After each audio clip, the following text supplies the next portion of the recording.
What happens if your own government is using more force and more coercion on its own citizens for the purpose of achieving its political ends? Is that government engaged in terrorism? American people expect us to protect them and protect their civil liberties. I'm going to do that. What is being sold to the American people today as Americanism, if you peel off the label, you find so much similarity to what we were fighting against when we were fighting communism and Nazism and fascism. The government's now putting a national ID card together. We will be carrying our papers, and they have recommended there'll be checkpoints throughout the country. Some type of physical proof, such as fingerprints or retinal prints, have to be on it.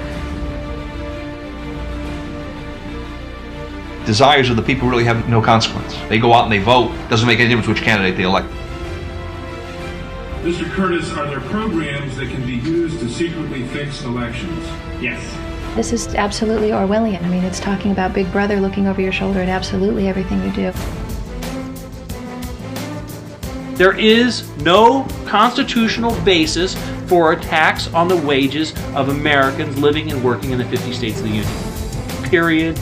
End of argument. If Americans just learned that the IRS was actually knowingly deceiving them, that would be enough for them to rise up and put a stop to it. You caught me unprepared. I'll come back. Well, I don't want to do that. There had to be a law, right? Where is the law? Show me the law. Why is the Supreme Court decision a silly argument? And I think we're finished. They think it's the law, and they have all the guns.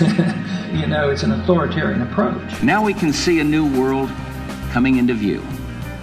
A world in which there is the very real prospect of a new world order. The latest technology for identifying people when they make purchases is actually the implantable chip that you can actually embed directly into human flesh. Can a microscopic tag be implanted in a person's body to track his every movement? You will rule on that, mark my words. A chip in everybody would be the universal monetary system par excellence, because there'd be no escape from it. Americans have been taught to expect their salvation from government instead of recognizing government as the most dangerous threat they'll face in their lives.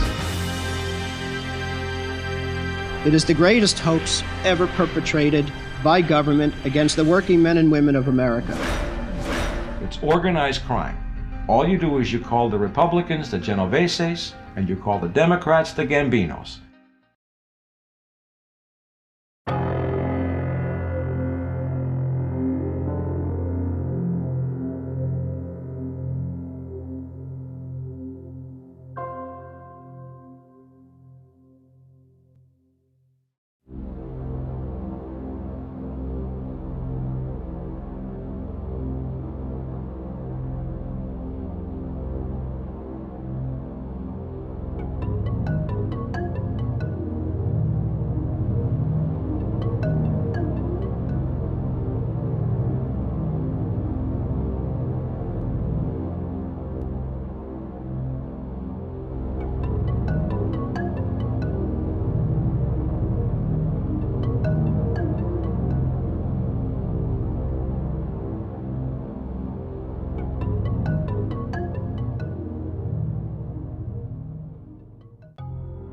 The year was 1913.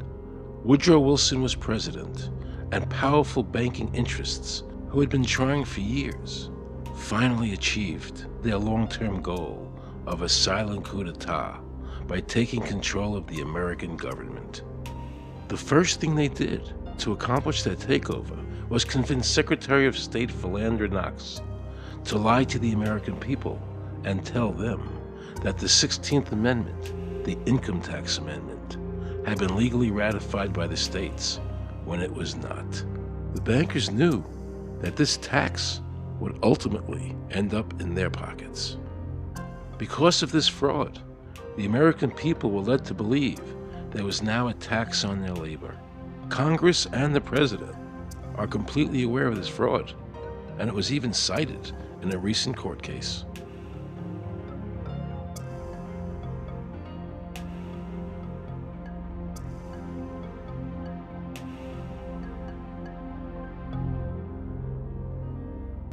That very same year, the bankers committed their second and by far the most diabolical fraud ever perpetrated on the American people by bribing senators to pass the Federal Reserve Act without the required constitutional amendment. All in favor say aye. They did this during Christmas vacation, when many senators were home celebrating the holidays with their families. And that's how the unconstitutional Federal Reserve Act came into being. They were very clever, and they understood that whoever issued the money for America would control the government.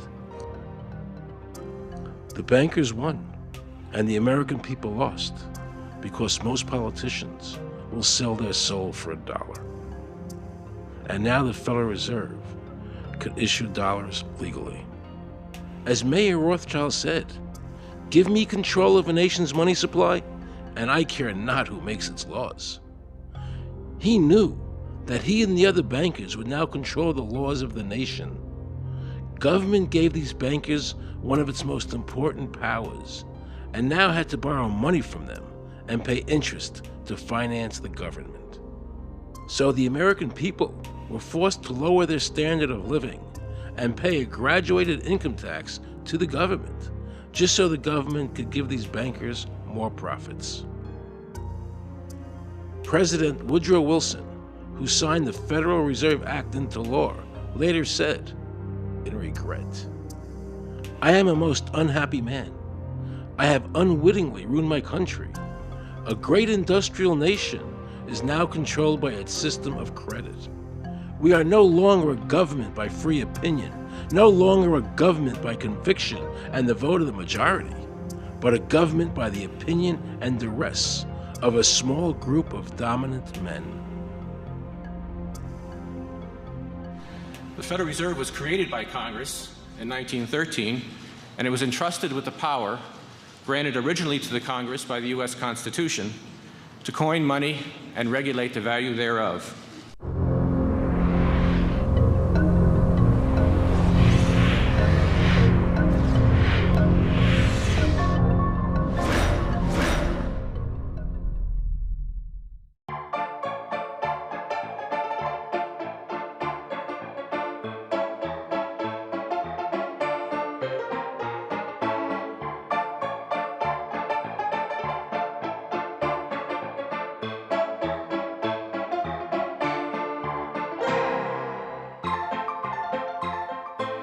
What's your name? Jan Crafting? Hi, Jan. I'm Aaron Russo. I produced the movie Is this a joke? Am I going to No, it's not a joke. Okay, no. I produced the movie Trading Places with Eddie Murphy and The Rose with Bette Midler, many movies, and I'm doing a feature film. And my film is about my quest to find out whether or not people pay income taxes. Do you pay an income tax? Yes, I do. You do? Yeah. Have you ever seen a law that requires you to pay an income tax? Have I ever read it? Do you mean in the page, black and white? No, Yeah. no. So you pay the income tax, I assume? Of late. Well, actually, no, I didn't file last year, but Okay. I'm sorry, is this on film? No, I paid my tax. My question to you is, have you ever seen a law that says you have to pay an income tax?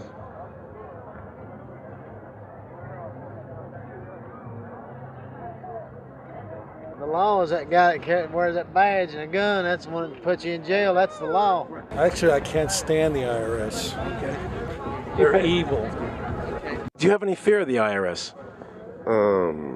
Not really, because I'm Canadian.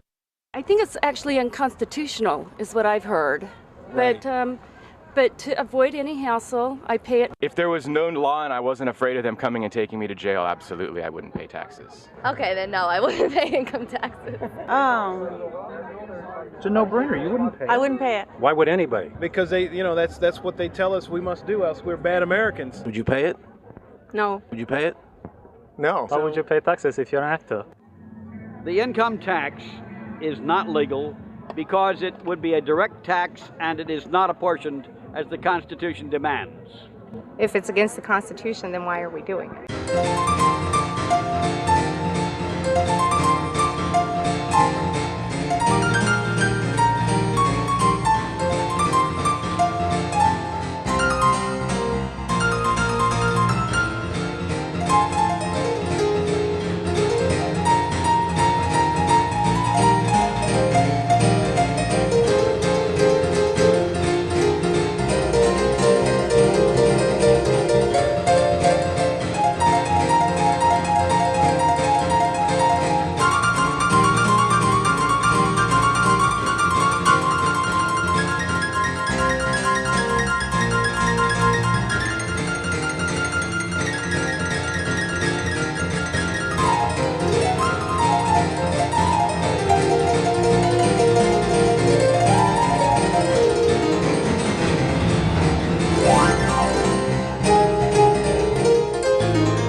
I really expected that, of course, there's a law that you can point to in the law book, the code, that requires you to file a tax return. Of course there is. Maybe I don't know what it is right then as he was speaking to me, but sure. So naively, I agreed to go off and research it and get back to him. 3.5 months later, I was at that point where I couldn't find the statute that clearly made a person liable, at least not me and most people I know, and I had no choice in my mind except to resign. I had to leave the IRS because I presented evidence that I had accumulated indicating that the agency was violating the law and violating people's rights. And I asked the agency for a response to my sincere concerns. And the answer I got was that they would not respond to my concerns and that they would provide me with the paperwork necessary to tender my resignation. But We the People Foundation for Constitutional Education put a full-page ad in the USA Today on July 7th, 2000. And within the body of that ad was a $50,000 challenge for anyone that could show the law. And to me, $50,000 is a lot of money. So I went after that and did the research based on the fact that I thought, let's put this baby to bed. I'm hearing all these rumors. I'm going to kill 2 birds with 1 stone. I'll answer these people's questions that are asking me, and then I'll win this $50,000. And, based on the research that I did throughout the year 2000 and that I'm still doing, I have not found that law. I've asked Congress, we've asked a lot of people in the IRS commissioners, helpers. They can't answer, because if they answer, the American people are going to know that this whole thing is a fraud. I was surprised to hear these highly trained and decorated IRS agents telling me there was no law requiring American citizens to file a 1040 or to pay an income tax on their labor.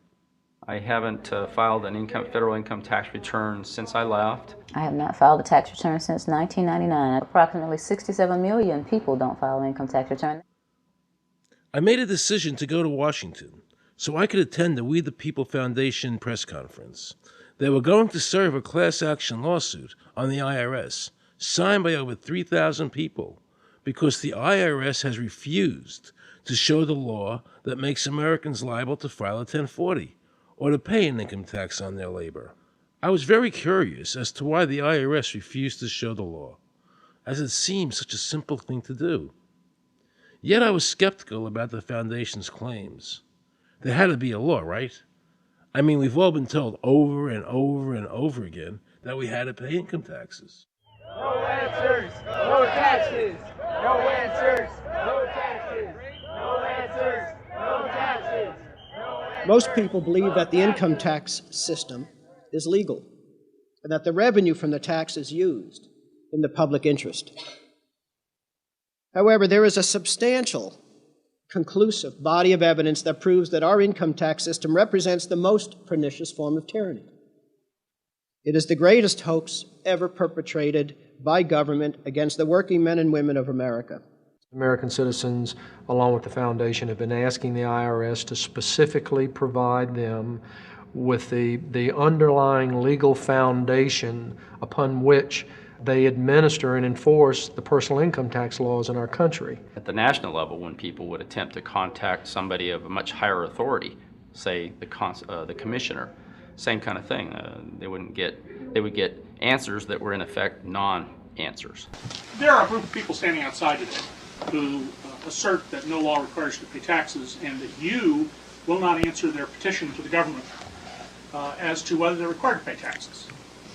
Are they required to pay taxes? I've been paying my taxes ever since I had my first job, and I think it's a fundamental construct of our nation that those of us who expect and demand the services from our government that the government provides, be they the protection of our country through the military, or be they the education of our children, or be they the protection of our environment, that we must pay for those services. So yes, I think there is a fundamental obligation, and that it's an understood and well accepted one.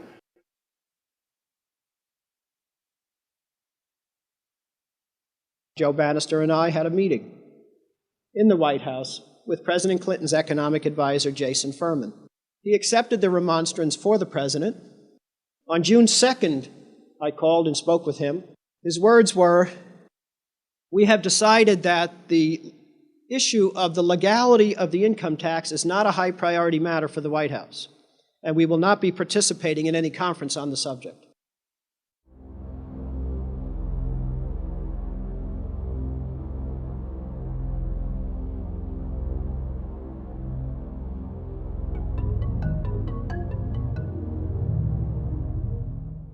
I decided not to eat until my death or until the government agreed to send their experts to meet with the experts from the tax honesty movement. And with the help of Congressman Bartlett, a deal was made. I'm very pleased that through these several trying weeks and now months, that we have secured the agreement of the IRS and the Justice Department, because some of the questions are beyond the purview of IRS, that they will both attend a public symposium where these issues can be formally addressed. Last Thanksgiving, DOJ and IRS notified Congressman Bartlett that they would not participate. Congressman Bartlett then waited until late January. He informed me that he would not be participating. Why do you think you've been able to get away with not paying or filing your income taxes for so long? Well, first of all, I've not gotten away with anything. I'm not hiding from anyone. I'm simply asking the IRS to show me the laws that apparently require me to do these things, and they are suspiciously reticent to answer questions from me. And of course, there are millions of other people, many other organizations who have attempted to get answers. They act very suspiciously when asked to simply sit down at the table with the American people and discuss what their obligations are. Rather than pulling up a chair, they pull out a club. As a matter of fact, David K. Johnston of the New York Times asked Terry Lemons of the IRS, why won't the IRS answer the questions set forth in the petitions from the American people? Mr. Lemons' response was, the government is answering the questions through enforcement actions in the courts. This is a very chilling remark on the government's use of brute force instead of civility and logic. The federal government itself refuses to provide the American people who are coercively being subjected to this extraction of their private property without any underlying legal justification. There is no law that requires the average American worker in the private sector to pay a direct, unapportioned tax on their labor and compensation for services. There is no law. The march will stop in front of the IRS building.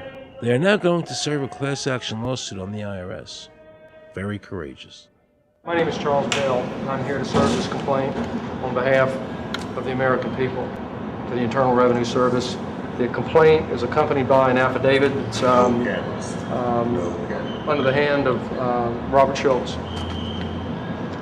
Case was served. We'll call you with the case number. Case has been filed. We'll call you with the case number. Thank you. Okay, thank you. We appreciate your time. America, baby! Freedom! Today, effectively, the people have said to their servant government that that our rights are not going to be any longer denied, and that we're going to have answers to our petition, our legitimate, lawful petitions for redress of grievances, which are guaranteed in the First Amendment to our Constitution. So once and for all, we will get an answer. On August 31st, 2005, federal judge Emmett Sullivan ruled, the government does not have to answer the American people's questions, even though it is guaranteed in the First Amendment. Our courts have made a decision that government does not have to show the law that it enforces. And the press never reported on this. Have we given this judge the authority to overrule the Constitution, the very foundation of American life?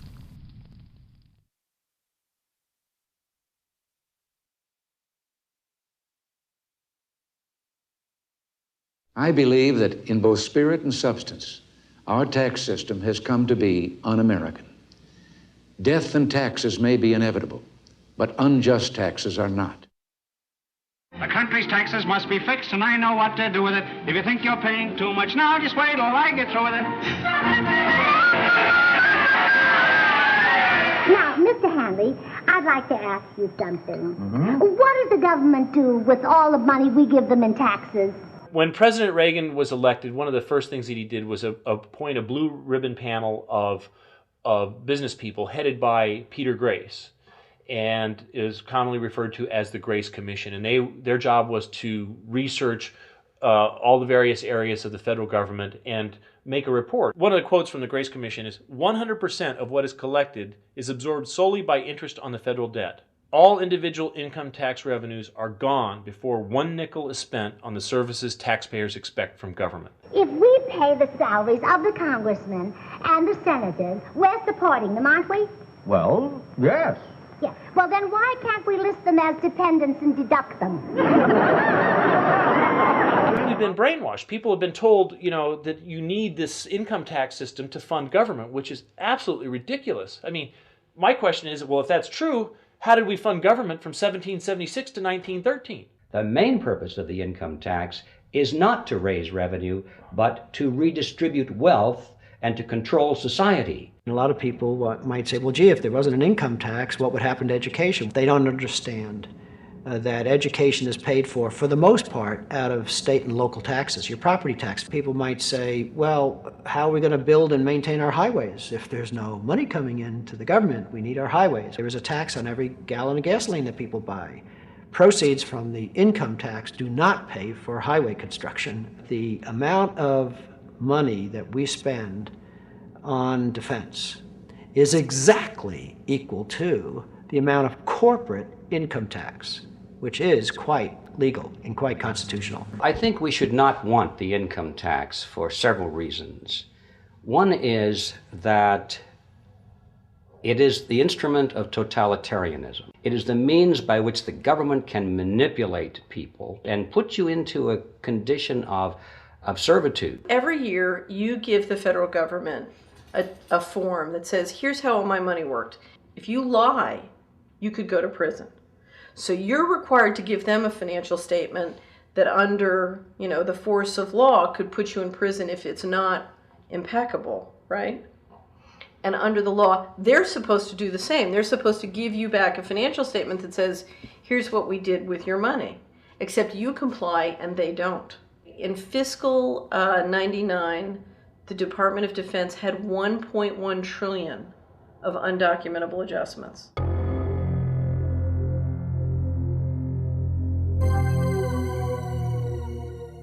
The following year, they had 2.3 trillion of undocumentable adjustments.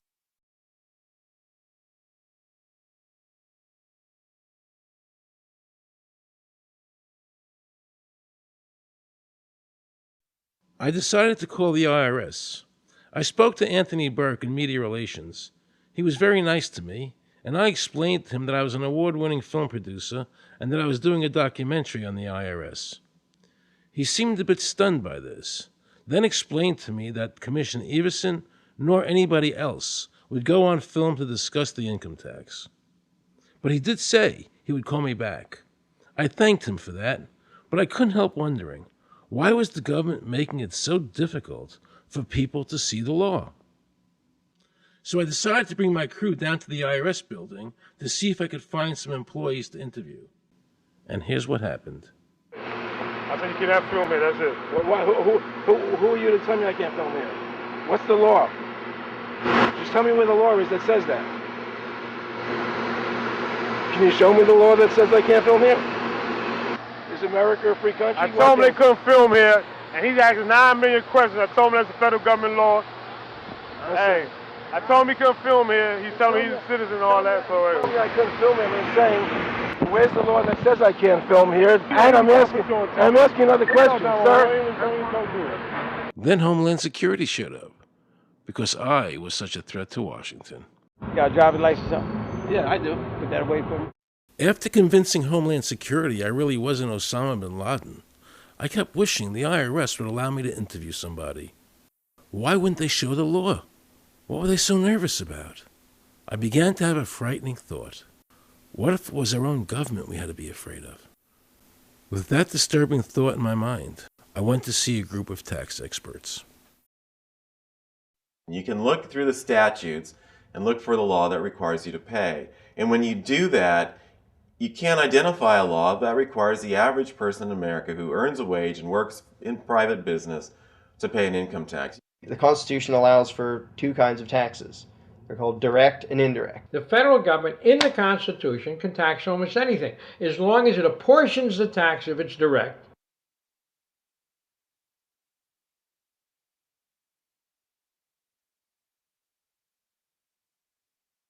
The indirect tax is, for example, an excise tax. I can avoid the excise tax on gasoline. I can choose to ride my bicycle. I can avoid the excise tax on tobacco. I can choose not to smoke, or I can grow my own tobacco.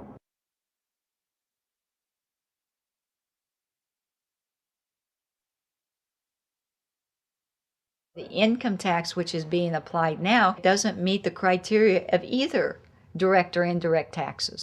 The IRS claims that in 1913, the 16th Amendment, the Income Tax Amendment, allowed the government a third form of taxation. What was the Supreme Court's ruling on that? The Supreme Court in the case of Stanton versus Baltic Mining. I mean, what could be clearer than this? The provisions of the 16th Amendment conferred no new power of taxation. The Russo case also said that the 16th Amendment did not impose any new taxes and did not change any of the taxing restrictions of the Constitution. There were also several other major Supreme Court cases in that same period from 1916 up until about 1923. Stratton Independence versus Hobart, Southern Pacific versus Lowe, Bowers versus Kerboat Empire, Burnett versus Harmel, Doyle versus Mitchell. It's actually very simple. Congress tried to enact an income tax in 1894. The Supreme Court said that's unconstitutional. When the Supreme Court says something is unconstitutional, it's unconstitutional. They tried again in 1913, and the Supreme Court said the 16th Amendment conferred no new power of taxation. So, if they didn't have it then, and they didn't get it, they don't have it. There is no constitutional basis for a tax on the wages of Americans living and working in the 50 states of the Union. Period. End of argument.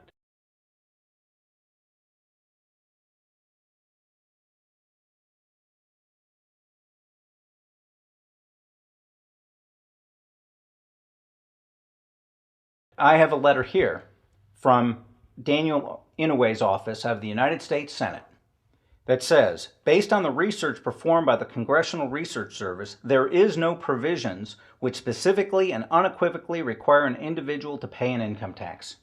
Period. End of story. There is no law, and to date, nobody has been able to show that there is a law for the average American citizen working day in and day out to pay an income tax. The definition of income in the Constitution was given in the Eisner versus Macomber case, and it turns on gains or profits that are made from some activity. Doyle versus Mitchell, 247 U.S. 179, 1918. Here's what he said. The idea of gain or increase arising from corporate activities. In other words, it doesn't mean wages, it doesn't mean dividends, it doesn't mean alimony. It means a gain or a profit arising from corporate activity.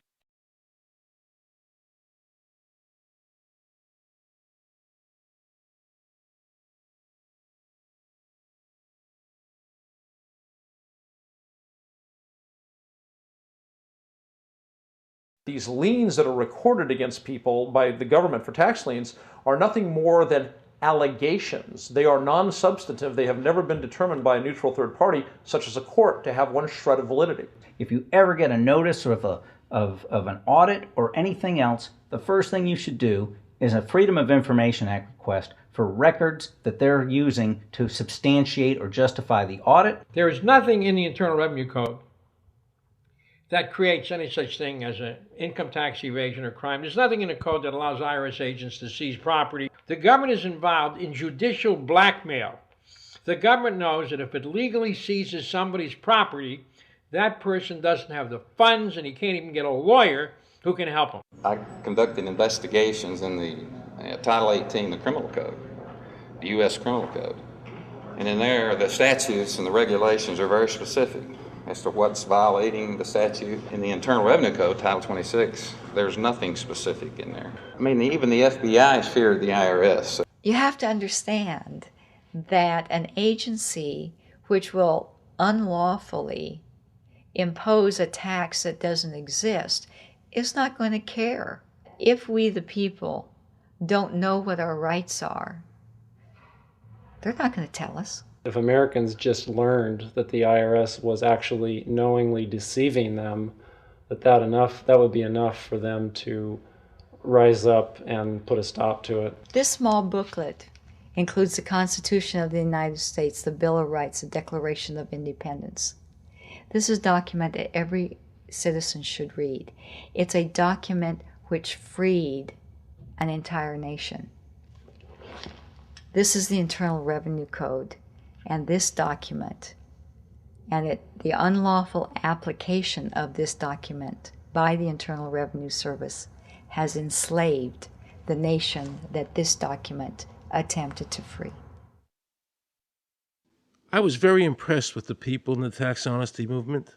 They weren't kooks, they were highly intelligent, well-researched, and very genuine. I was wondering why I never heard about all these Supreme Court decisions in the media. So I really wanted the IRS's point of view, because to get the true story, it was imperative I hear both sides. I kept wishing Anthony Burke would call me back. He seemed like an honest man. I then proceeded to call my message machine. Hi, this message is for Aaron Russo. This is Anthony Burke at the Internal Revenue Service. Let me suggest some people that you might want to think about talking to. One would be Don Alexander, who's a former commissioner who's here in town in Washington. Another would be Sheldon Cohen, who is both a former commissioner and former chief counsel. All those guys, I think, can answer your question about, where in the tax law it says that you have to pay taxes. Wow, good news, I thought. So I called Sheldon Cohen because he used to be the IRS commissioner, he wrote the tax code, and he was also general counsel to the IRS. He is a true expert, and I couldn't find a better person to answer my questions. He graciously agreed to my interview. The reason I'm doing this documentary is because there are many people in America today who believe that there's no law that requires them to pay an income tax or file a 1040. And there are many people going to jail for it, fighting over it. The Internal Revenue Code is authorized by the 16th Amendment. I think it should be clarified. I think government should be transparent to the people. Why doesn't the IRS commissioner sit down with them and just explain it in clear English? Why? I don't think they really care. I think they're just playing word games. You don't think they're sincere people? No, I don't think they're sincere people. What does voluntary compliance mean? And why does the IRS code say it's voluntary to comply, not mandatory? That's a word euphemism we use. We use voluntary compliance when we talk about traffic signals. Most people, at 2 o'clock in the morning, do you stop at a red light? Yeah. Is there a cop there? Well, sometimes I don't. Well, I do, and most of us do. Most of us do. Right. But that's voluntary compliance. That was a complete perversion of logic. Traffic laws state that it is mandatory to stop at a red light. The IRS code says it's voluntary to comply. Mandatory and voluntary are the complete opposite of each other. Yet he wants us to believe that they mean the same thing.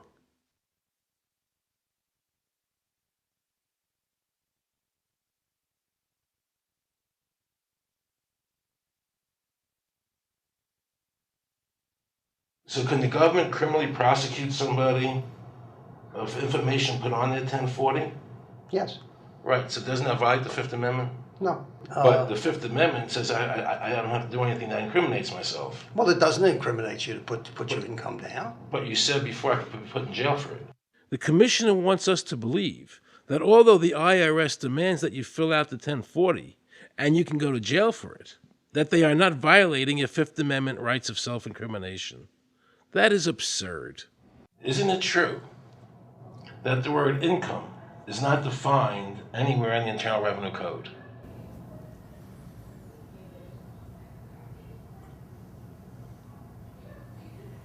The law says that the government has a right to tax income from any source derive. So, but the word income is not defined in the code. It just says income without a definition That's right. of what income is. That's right. Correct? Yeah. But there are many different kinds of taxes. Well, how can an American citizen know what income is if the code doesn't define it? If they're paying an income Because tax... the courts have all defined it. Do you remember what constitutional attorney Edwin Vieira said? The definition of income in the Constitution was given in the Eisner versus Macomber case, and it turns on gains or profits that are made from some activity. So the Supreme Court has ruled income is not wages, it's not labor, it's gain from corporate activity. I believe that a man's labor is his private property. That's your view, but it's not the law. The Supreme Court's even said your labor is your private property. When I go to work for somebody, it's a trade. It's an even exchange. I do some work, you give me some money.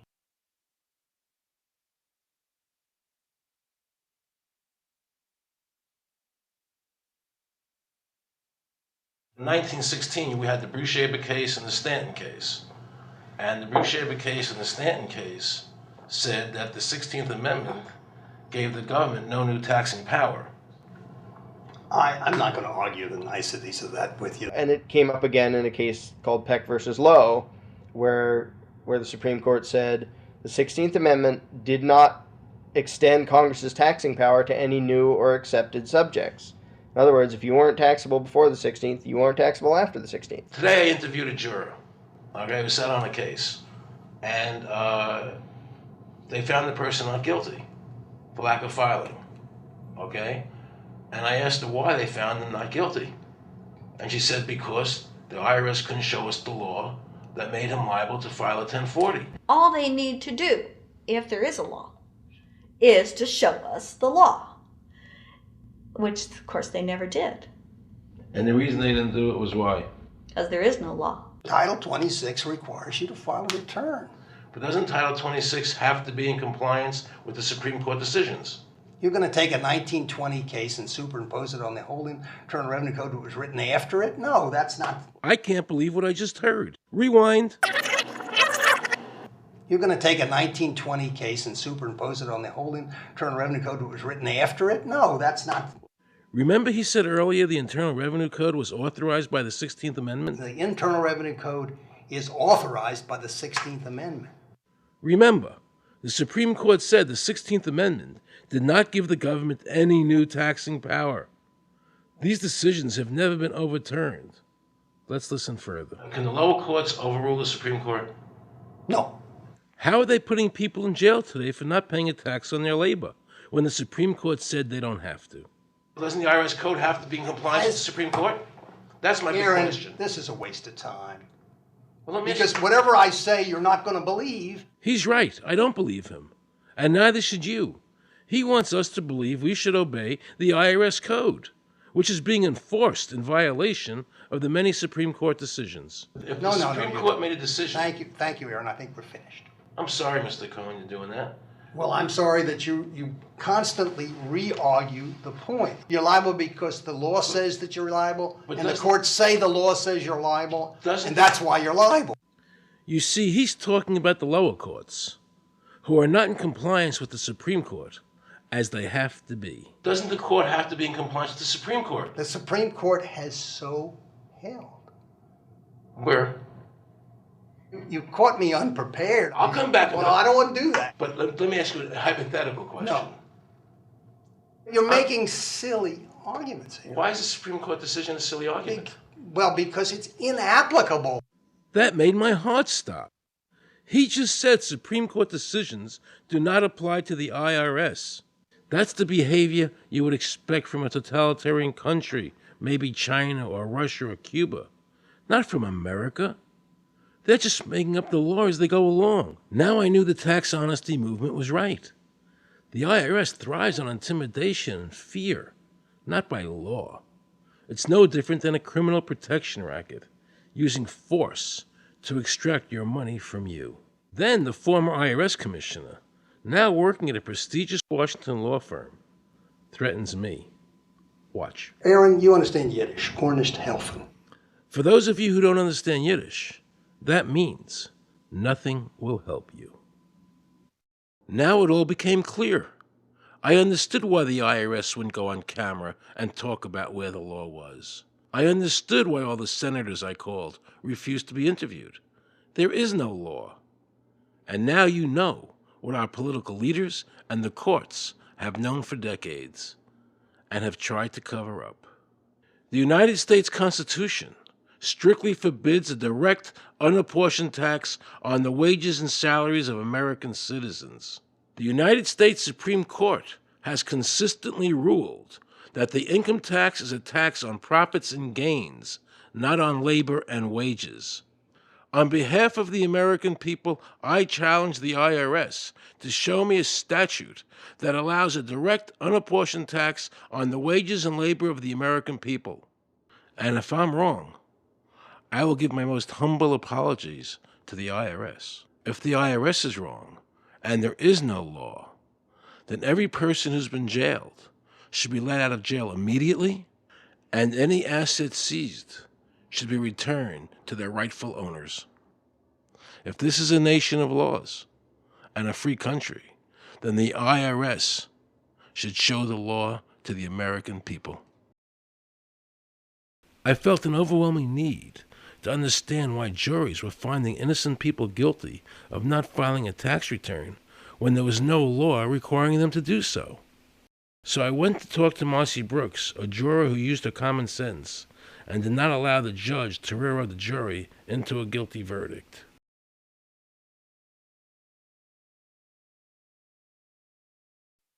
He was being tried for 4 counts of not filing his income tax. Okay. And our question was, well, what is to decide? Either he did or he didn't. It never occurred to us that he might actually be innocent while at the same time not filing. In the federal government, it is not a felony not to file taxes. Finally, they said, okay, if we're going to get this guy, we're going to have to put it in the state. They called up the IRS agent, Agent Craner. Craner? Yeah. Robert Craner? Mm-hmm. This is Ken Doherty. He's also an investigator with the Illinois Department of Revenue. This is a request for a copy of the delegation of authority order. Right, and I talked to my boss about that, and he said that my badge is that. Badge is the authority. I thought it had to be in writing. The last question that the defense asked him was, did you write any of this down? And Agent Craner looked right at him and right at us, and he said, I never wrote anything down. And yet when we saw the video, there he was, writing notes, you know.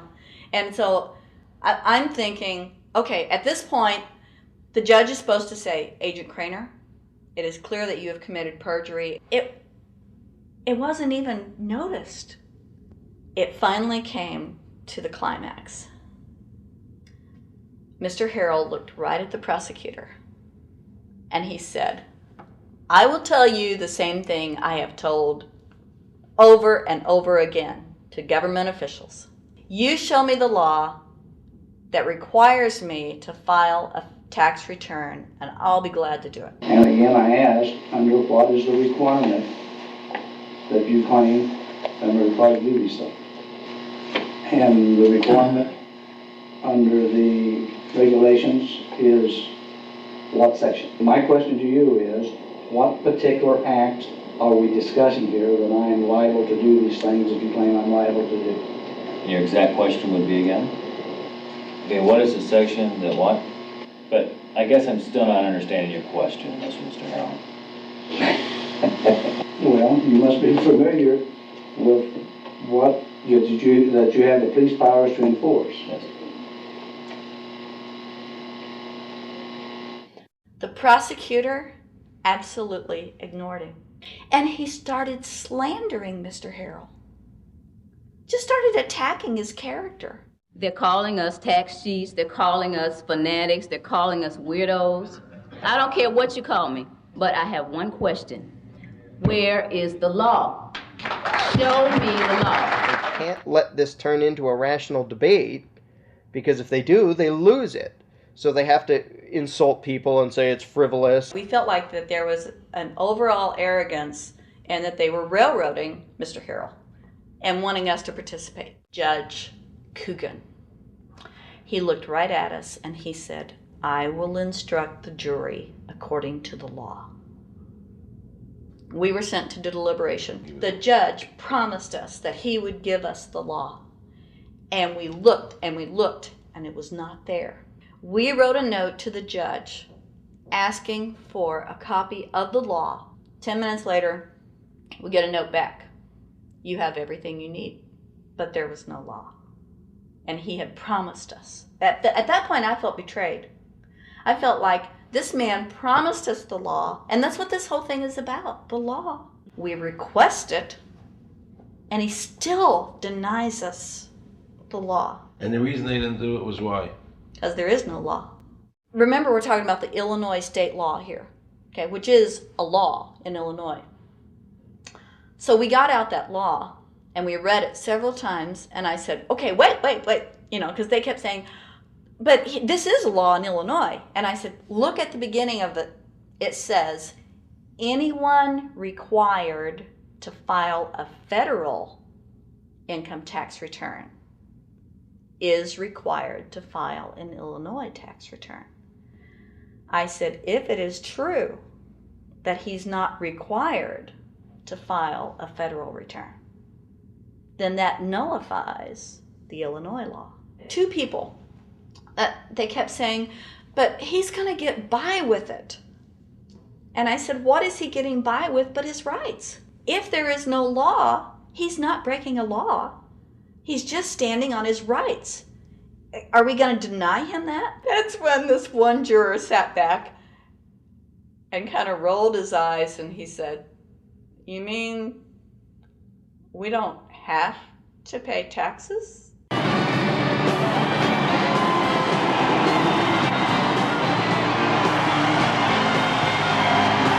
All of a sudden we realized that this trial was much bigger. And the ramifications of this trial were going to be so broad if it actually got out. I mean, it's like we had just discovered this great government secret. And so when we came out for the delivering of the verdict, the judge was, I'm sure, even at this point, I'm sure he still thought we would give a guilty verdict. And the reason I say that is because of the look on his face when the first not guilty was read. His face just turned white. I mean, it's like, I don't believe this. The second time, you could hear people out in the audience, just in the courtroom, just going, wow, And the judge is just getting red in the face. I mean, he was just livid. And the judge got up and left. I sat there and I thought, this truly is a victory for the people. And I have never felt more patriotic. And I knew that we had done the right thing. I looked at that man, Mr. Harrell, and I thought, the system might not work all the time, but this time, for that man, it did. In November 2004, the government arrested former IRS criminal investigator Joe Bannister. They charged him with fraud for telling the American people the truth about the income tax laws. The jury obviously agreed with Joe. Well, it just showed Mr. Bannister to be honest and straightforward and working within the law. Vernice Kuglin, a Federal Express pilot, claimed there was no law requiring Americans to file an income tax. She also won in court.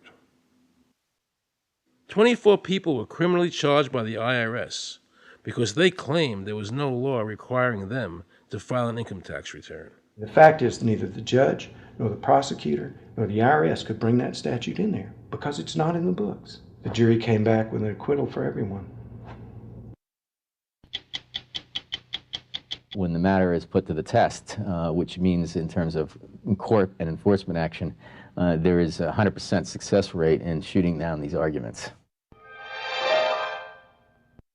The mafia has a code and they follow it, and it's a code of honor. But the IRS has no code of honor.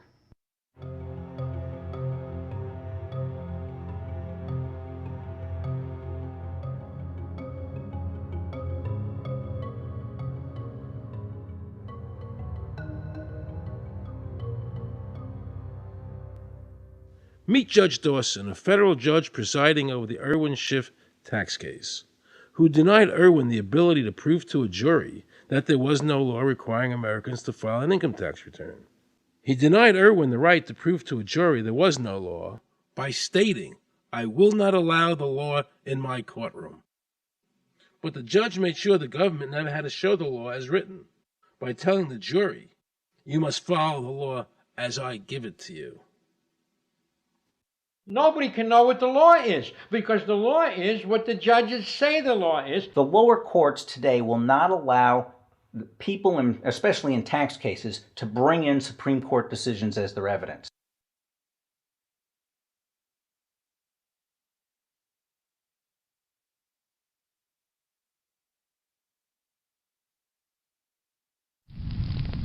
Here we have a federal judge railroading an American citizen by saying Supreme Court decisions are irrelevant.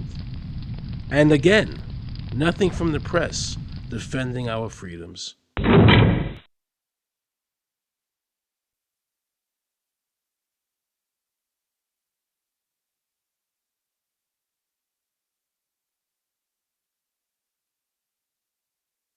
So if you ever find yourself as a juror on a tax case, be sure to ask the judge to show you the statute written by Congress that allows the government to tax the wages of the American people. If the judge can't show you the law, then how can you possibly, in good conscience, convict someone and destroy their life?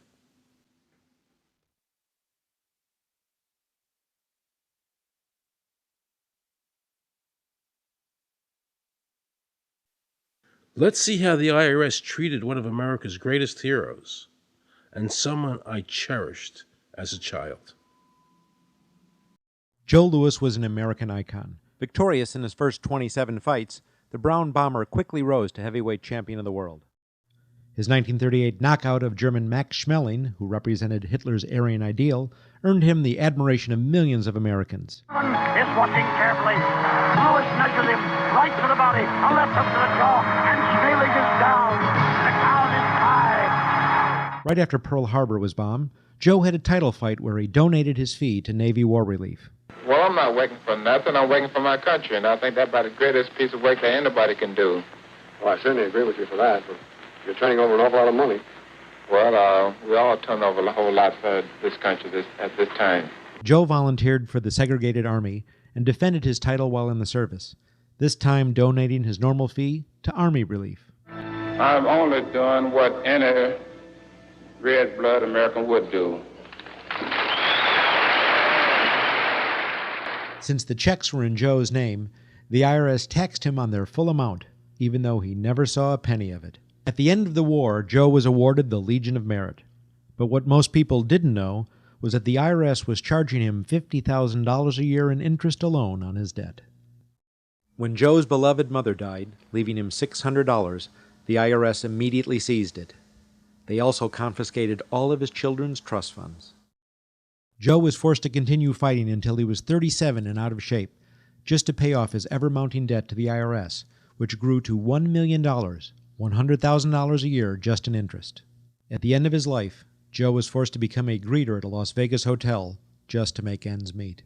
It was a shameful thing to see a man like him, great fighter, great human being, being humiliated and destroyed in this manner, because after all, when you owe Internal Revenue money, no matter what you have, they take away from you.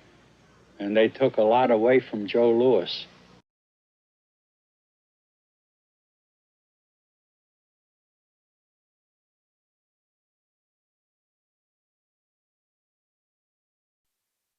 I made a decision to drive to Virginia Beach from Washington because I had heard stories about two law-abiding families who had been brutalized by the IRS. They were falsely accused by their bookkeeper of being drug smugglers and tax cheats. And incredibly to me, without any investigation, the IRS proceeded to raid their place of business and their homes, even though they had done absolutely nothing wrong. On Saturday morning, 4 different raiding parties proceeded to raid 4 locations on a Saturday, the day before Easter. I was the manager on duty, and I was up in the deli, and people came through the door. How many came in the door? Maybe about 15 or 20 people. 15 to 20 Yeah. armed agents. With dogs, with guns. They made me get everybody they went in the kitchen, they went in the deli, they went all over the whole restaurant, told all the customers, took forks out of their hands while they were eating their breakfast, and told them they had to leave. I got the frantic call from Edie. And she said, something wrong. So anyway, I jump out of bed, and I immediately run to the shower. I'm in the shower, and the next thing I know, I hear my son yelling, "Dad!" I went like this, and boom, I'm slammed against the door and I fall down with the gun in my head. And they're like, "Where's Scotty Miller?" And I'm like, "Dad!" That's all I'm doing is yelling. I'm scared, frightened to death. And then the next thing I hear is Mr. Miller, the shower curtain is jerked back. I've got a gun pointed at my head. Hold it right there. The screams from the little girls who were at a pajama party with my daughter. There was 4 little girls there with my daughter. Of course, mayhem. There were about 3 men in my bedroom with huge guns. He followed us and wanted to watch us get dressed, and I tried to shut the door, and he puts his foot in the door, like he's going to sit there and watch us change our clothes. And I was like, "Excuse me, no." My neighbors now are all standing out. Were you still naked? Well, they handed me a towel at that point. I had a towel wrapped around me. Did the towel fit? No, hardly. Hardly. At this point, they were talking about weapons, and, and I mean, it's crazy. I mean, they're looking everywhere, going through all my drawers. And I reached for my underwear drawer to get some underwear. They said, "Don't touch anything." Boom. And they're locking their guns up. They said, "Hold it right there. Don't move around. Don't move." I'm going, whoa. I said, "I'd just like to get some underwear on here, I said, I got women standing here. They keep everything. How did you conduct your business if the IRS took everything? We had to do it out of a shoebox so we could keep going because we requested these things, and I'm told that the government's really not, once they do raid and so forth, they're supposed to at least let you, until you're charged with something, continue your business. This wasn't the case. They kept everything. So you were never even charged? Absolutely not. Charged with what? And when you speak IRS, the whole world shrivels up. The whole world gets fearful to a point where let's not talk about it. I testified in front of Congress. I would like to know why this dark entity known as the IRS has come into my life and refused to leave. I raised my children with a 0 tolerance for dishonesty. And now they must hear allegations that I am a major drug dealer and a tax cheat. A lot of people out there being abused, and a lot of people saying, "Look, I'll pay it. Just go away.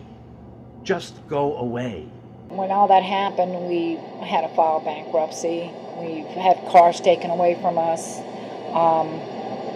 kept my daughter from going to college. Do they ever think about the lives that they just destroyed? They think about the ruination of homes and property? No. In this case, we would have never thought this could happen to us. We've never done anything wrong. How can this happen in America when, in my case, personally, I thought that I was doing everything right? I've served my country. I've been to college. At least I've done something in my life. I got a speeding ticket one time. I paid my taxes for 40, 50 years, whatever it was. I've never been audited. What happened here? I had this really uncomfortable feeling in the pit of my stomach as I was thinking to myself, how did America transform itself from being a truly free country with a servant government where our individual rights were protected by our Constitution to being a country that talked about being free but really wasn't? The change started when the Federal Reserve came into existence and America adopted one of the major planks of the Communist Manifesto by bringing to America this central bank. The very same people that backed the Federal Reserve System also backed the graduated income tax, a second plank from the Communist Manifesto. You know that the Federal Reserve is a private bank and not a government agency? No, I wasn't aware of that. It's a private bank? That would scare me quite a bit. What if you learned that the Federal Reserve makes money off the taxes you pay? How would you feel about that? Angry. Like I'm feeling right now. I would feel cheated by my government. I'd be angry. It kind of sucks. They're pretty much in control of everything. I decided to drive back to Washington to see Dr. Ron Paul. He had been a congressman for over 20 years. I had met him previously in 1998 when I was running for governor of Nevada, and I knew him to be an honest and sincere man, and I thought he'd be very helpful in letting me know what the future holds for the American people. Who owns the Federal Reserve? It's secret, and we can't find out what's happening. But the Congress created it, and it's not authorized in the Constitution. The government borrows money from a private corporation using the name Federal that prints United States on it, and then it pays back to the Fed, which is owned by private banks. We don't know who all those private banks are. The money that the government is paying back to the private bankers is the money that comes from you and me. Why in the world would the American government borrow money and pay fees on it when it has the authority to make the money itself interest-free? The Federal Reserve is no more federal than Federal Express. I've never seen a full list of ownership for the Fed. I don't think anybody has. The government works for a private bank, and the private bank works for its owners, the true masters. People talk to me about, the issue of Republican versus Democrat, as if they don't get it. And I say, look, here's the way you get it. It's organized crime. All you do is you call the Republicans the Genoveses, and you call the Democrats the Gambinos. The people at the top, they treat it like a crap game, like it's their crap game, like they're making lots of money. Occasionally somebody at the table shoots each other, but the moment anything threatens their crap game, they all unite to protect it. They're both controlled by the same financial, economic, and corporate interests. Once the banks get into the picture and they form a partnership with the government gives them the legal power now to create bank-issued money backed by the coercive power of government to require everybody to accept that bank money. In the course of the last century, they have converted this nation from a nation of independent freeholders to a nation of employees. And they're just one step away from being serfs. Most people spend the great bulk of their money for taxes, interest, and inflation. And all of that money goes to these two groups that comprise the cartel and their partner, the federal government.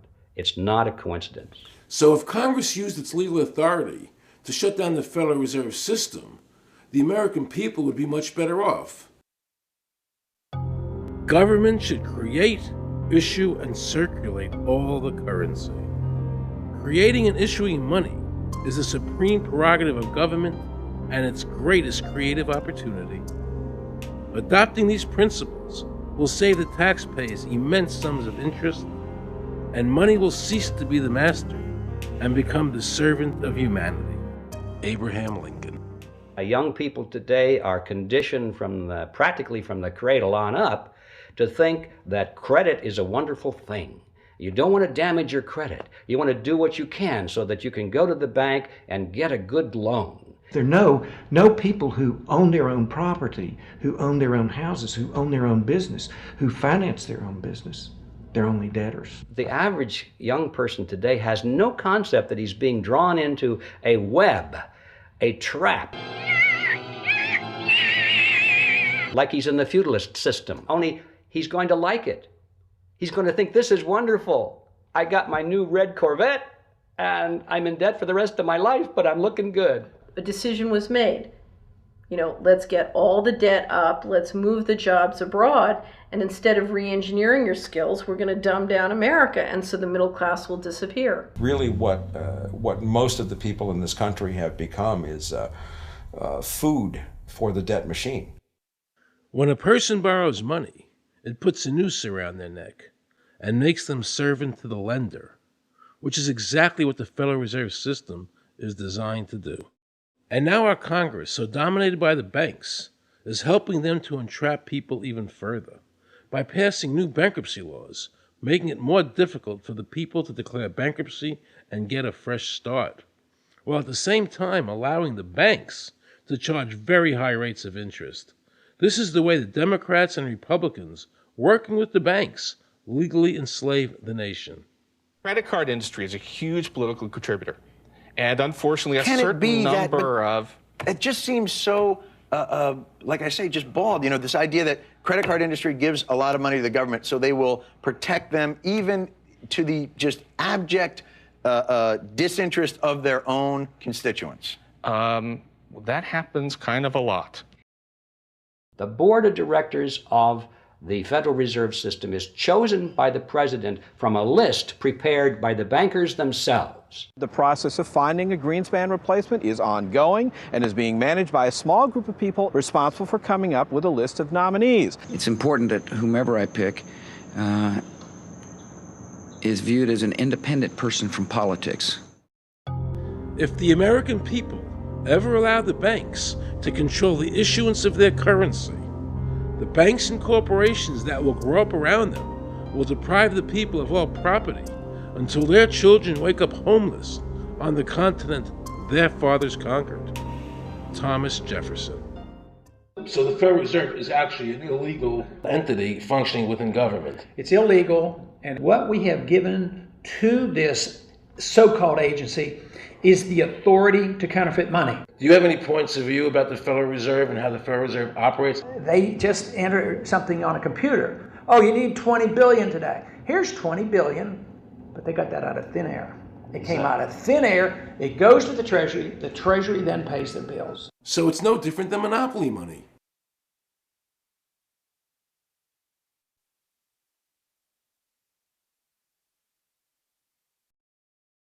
The cost of living is so high today because the Federal Reserve and the federal government have destroyed the purchasing power of the dollar. The dollar today is actually worth about 4 cents, despite the fact that the government, the Federal Reserve, and the media keep telling us that they're protecting the value of the dollar. This is a lie. All countries who have ever attempted to create money on thin air, the currency is eventually destroyed. Why did we give a monopoly of creating money out of thin air to a private corporation? The result is exactly the same as if someone were picking your pocket every year, because that's exactly what they're doing. Originally, paper was a receipt which is used as evidence that the money exists. Over the years, of course, the government has disconnected the paper from the actual tangible substance, which is money. So now we have a piece of paper which is evidence of nothing. In the past, people were able to take their receipts, the paper, to the bank and get the real money, the gold, in exchange for the receipt. This limited the amount of money that could be printed, thereby protecting the purchasing power of your savings. You don't have to worry. That's good, because I work 3 jobs and I feel like I contribute. You work 3 jobs. 3 jobs, yes. Uniquely American, isn't it? I mean, that is fantastic. In the absence of the gold standard, there is no way to protect savings from confiscation through inflation. There is no safe store of value. Gold stands as a protector of property rights. Alan Greenspan, before he went to work for the Federal Reserve System. Now Alan Greenspan and the other central bankers want you to believe that the receipt, the paper, is the real money. This is nothing more than sleight of hand. It's a magician's trick. Because for them to maintain control over the government and the people, they have to convince you that this paper is really money. Because that is the essence of their power and our powerlessness to maintain control over our own government.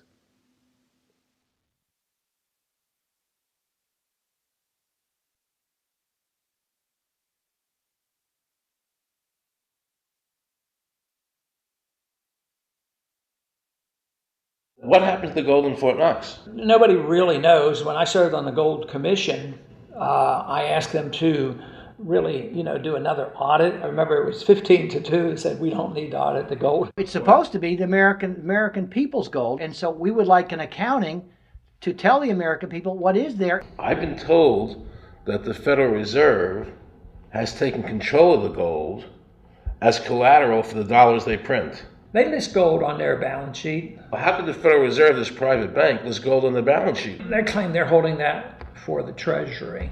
So that puts private bankers in control of the American gold. They could have taken all of America's wealth. That's a possibility. Shouldn't the Congress stand up and say, where is the American people's gold? They're not audited. They control the money of America, and it's not audited? There is no audit. Oh, wait a second. Doesn't the Federal Reserve work underneath the Congress? Congress ignores their responsibility to do any oversight. The president really has no control, nor does the Congress have any control over this cartel. It just has the appearance of control. In the final analysis, the Federal Reserve bankers, with the help of the Democrats and Republicans in Congress, have swindled the American people. They have taken the true wealth of America, the gold, and given us a piece of paper in return. And again, not a word from the press. These frauds are going to continue until Congress is no longer intimidated by the Federal Reserve bankers, and Congress uses their legal authority to shut down the Federal Reserve System and to stop this loss of our freedoms. Is there a law that requires people to file a 1040? Not explicitly, but it's certainly implied. Well, implied by force. Yeah. But is there a law? I can't cite a law, no, I cannot. But, you know, if they think it's the law and they have all the guns, you know, it's an authoritarian approach. Well, yeah, but that's authoritarianism. Yeah. That's not a country run by law. Do you think America is going deeper and deeper into becoming a police state? And if so, in what ways do you see that as a congressman? Yeah, I think we're moving in that direction because there's not much we can do without permission. The absence of a police state is that people are free, and if you don't commit crimes, you can do what you want. But today, you can't open up a business, you can't develop land, you can hardly do anything. You can't go to the bank, you can't go to the doctor without the government knowing what you're doing. And they talk about medical privacy, that's gone. Financial privacy, that's gone. The right to own property, that's essentially gone. So you have to get permission from the government from almost everything. And if that is the definition of a police state, that you can't do anything unless the government gives you permission, we're well on our way. This is something that people eventually, I hope, will get sick and tired of and say, you know, enough is enough. I sincerely believe the banking institutions having the issuing power of money are more dangerous to liberty than standing armies. Thomas Jefferson. You must understand the Federal Reserve is a cartel made up of the major banks in America, and they are the ones that are running the show, not the federal government.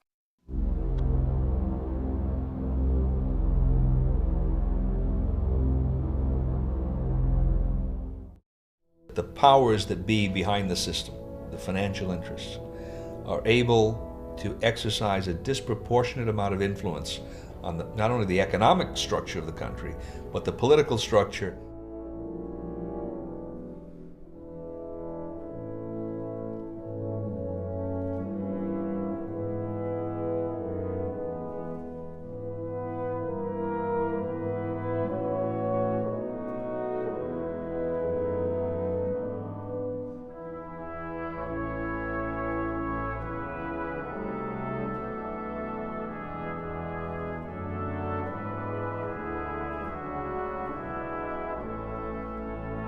This would be like the ultimate reaching of government into our personal health lives, which would be unbelievable. And not even our government, some, you know, bureaucratic, diffuse, multinational, secretive government.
want to assure the American people that, one, I've got the authority to do this. American people expect us to protect them and protect their civil liberties. I'm going to do that.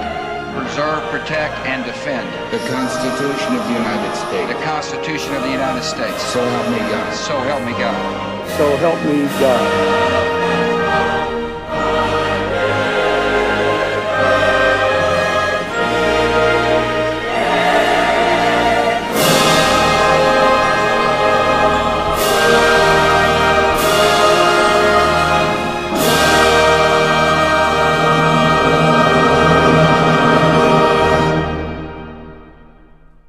What happens if your own government is using more force and more coercion on its own citizens for the purpose of achieving its political ends? Is that government engaged in terrorism?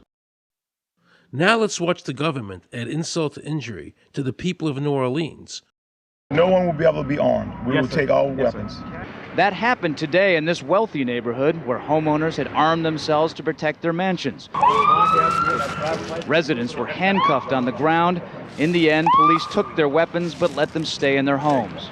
Wasn't that kind and generous of the government to allow people to stay in their own homes? How thoughtful. Of course, they couldn't defend themselves from looters. For many of the police and guard troops, it is an uncomfortable job to do this in an American city. You never expect to do this in your own country. Walking up and down these streets, you don't want to think about the stuff that you're going to have to do. We are losing our right to property. The government is getting more pretexts to seize it, using the power to confiscate it with eminent domain. The asset forfeiture laws have proliferated. It's easier for the prosecutors to come in and make an accusation against you and confiscate your property even though they have no evidence that you've done anything wrong. Guilt or innocence doesn't really matter that much because it's very convenient for the government. Unfortunately, what is being sold to the American people today as Americanism, if you peel off the label, you find so much similarity to what we were fighting against when we were fighting communism and Nazism and fascism. The government's now putting a national ID card together and they want checkpoints. We will be carrying our papers, and they have recommended there'll be checkpoints throughout the country. Isn't that what Nazi Germany did that everybody in America was against? Papers, please. May I see your papers? May we see your papers?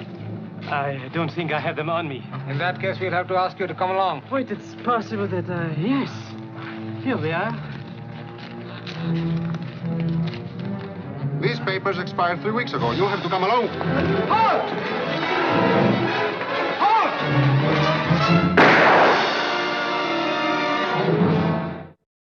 In the new legislation, the national ID card is in it. It takes 3 or 4 pages to describe, and it will be connected with our driver's licenses. The states will be instructed on exactly what they have to do. Social security numbers will be used. Some type of a physical proof, such as fingerprints or retinal prints, have to be on it.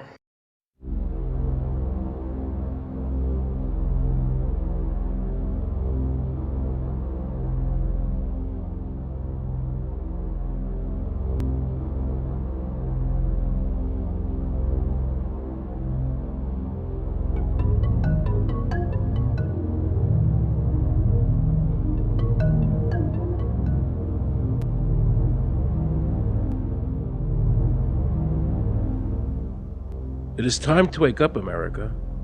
These ID cards are not about defeating terrorism, but they are all about controlling the American people.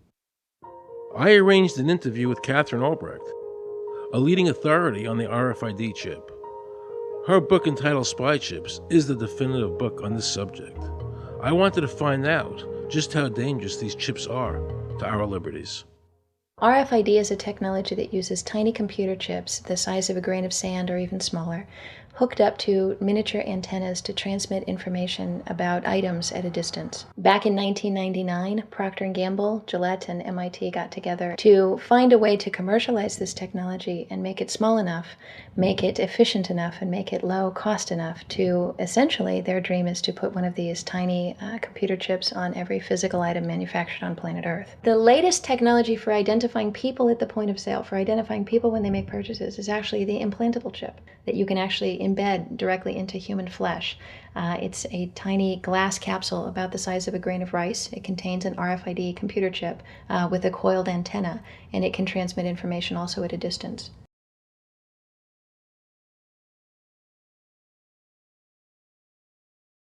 Can a microscopic tag be implanted in a person's body to track his every movement? There's actual discussion about that. You will rule on that, mark my words, before your tenure is over. Homeland Security folks, the Department of Defense and others have expressed an interest in being able to more closely monitor the U.S. populace.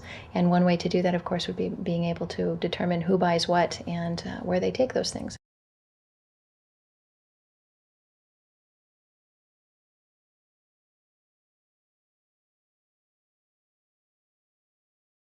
Radio waves can travel through walls, they can travel through wood, they can travel through the things we normally rely on to protect our privacy.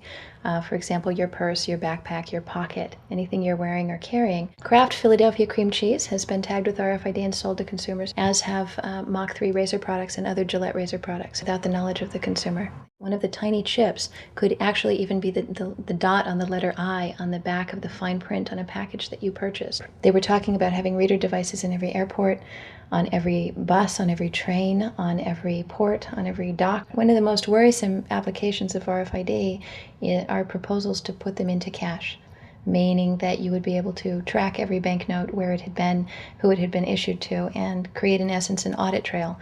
That would essentially take away the anonymity of cash that we now enjoy today. The ATM machine itself, as the money came through the roller device, would be reading each number, and they would know who you are because, of course, you identify yourself at the bank before you take money out. And down the road, when you go to pay at a major retailer, it would also be possible for them, as they're putting the money into the cash drawer, to simply feed it through a little reader device. It would go in, it would tag that number and transfer possession from Aaron Russo, say, to Walmart. Once everything you do is tied down to a single number and there is no longer the ability to pay with cash, then all it takes to render you a non-citizen is to simply turn that chip off. You will no longer be able to really participate in any function in society, including buy food.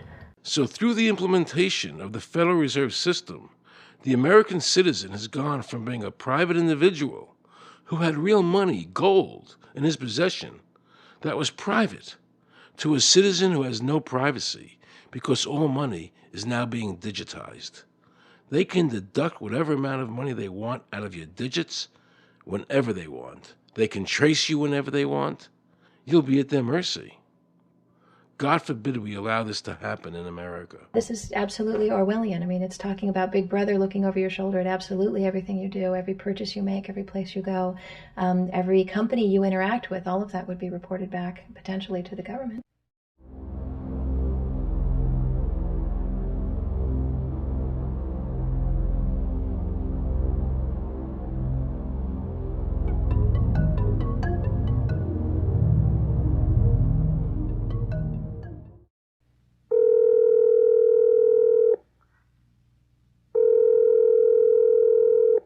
Pizza Palace, guaranteed hot in 30 minutes or it's free. This is Mary. May I take your order? Hi, Mary. Yes, I'd like to order. Is this Mr. Kelly? Yes? Thank you for calling again, sir. I show your national identification number is 610-204-999-8-45-54610. Is that correct? Yes. Thank you, Mr. Kelly. I see you live at 736 Montrose Court, but you're calling from your cell phone. Are you at home? I'm just leaving work, but I'm... Oh, we can deliver to Bob's Auto Supply. That's at 175 Lincoln Avenue, yes? No, I'm on my way home. How do you know all this stuff? We just got wired into the system, sir. Oh, well, I'd like to order a couple of your double meat special pizzas. Sure thing. There'll be a new $20 charge for those, sir. What do you mean? Sir, the system shows me that your medical records indicate that you have high blood pressure and extremely high cholesterol. Luckily, we have a new agreement with your national health care provider that allows us to sell you double meat pies as long as you agree to waive all future claims of liability. What? Do you agree, sir? You can sign the form when we deliver, but there is a charge for processing. The total is $67 even. $67? Well, that includes the delivery surcharge of $15 to cover the added risk to our driver of traveling through an orange zone. I live in an orange zone? Now you do. Looks like there was another robbery on Montrose yesterday. You could save $48 if you ordered our special Sprout Submarine Combo and picked it up yourself. Comes with tofu sticks. Those are very tasty, sir. Good value, too. But I want double meat. Well, I'm sure you can afford the $67 then. You just bought those tickets to Hawaii. They weren't cheap, eh? Oh, but I see you checked out the budget beach bum at the library last week. Up to you, sir. All right. I'll get the Sprout subs. Good choice, sir. Gotta watch that waist if you're hitting the beach, eh? 42 inches. Wow. Man, I'd say tofu and sprouts is like required. That's how much? Just between you and me, there's a $3 off coupon in this month's Total Men's Fitness magazine. Your wife Betty subscribes to that, right? Anyhow, clip that and it's $19.99 even. Whoa, looks like you maxed out on all your credit cards. Bring cash, okay? Have we become so controlled and so ignorant about our rights that big institutions and big government can do whatever they want with us, even without our approval? I knew for certain the Founding Fathers would resist to the death what is happening in America today. And I, for one, will not accept a national ID card. And if nobody accepts a national ID card, and nobody can board a plane without one, then let the airlines go bankrupt. And if you can't open a bank account in a big money center bank, then open an account in a small local bank. And if we can't walk into a federal building, I personally would consider that a blessing. Don't allow these institutions to dictate to us how we conduct our lives. This is America, and we have free choice. We the people have all the power, not the government. Government gets its power from us, not the other way around. Think of all the men and women who died in all our wars, fighting for freedom, not Federal Reserve bankers. Do you think they sacrificed their lives so that Americans can be chipped like a dog? So we could all have a homing device inside us? No. This ID card is the last step before they implant us. And that's precisely the reason nobody should accept one. And you know what they're going to do? They're going to call in the propaganda machine, the media, and try and sell this as if it were in everybody's best interest. We're working on a product that we have called internally a PLD. PLD stands for Personal Locating Device, which is an implantable GPS for which our company owns a patent. The hybrid of the two of these products, being Digital Angel and Verichip, is what we call PLD. PLD should be in prototype form by the end of this year, by December of 2002, and we are already working with the Food and Drug Administration as well as legislative agencies with these products and ultimately with the PLD.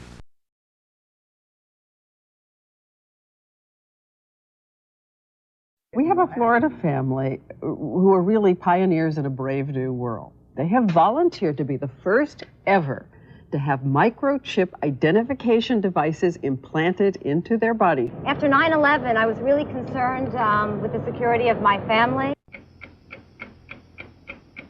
I wouldn't mind having something planted permanently in my arm that would identify me.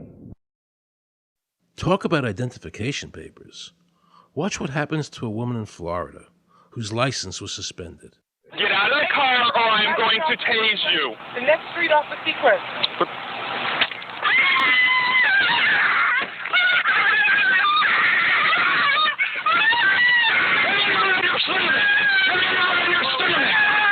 On your stomach. Do it now. Put your hands behind your back. Do it now.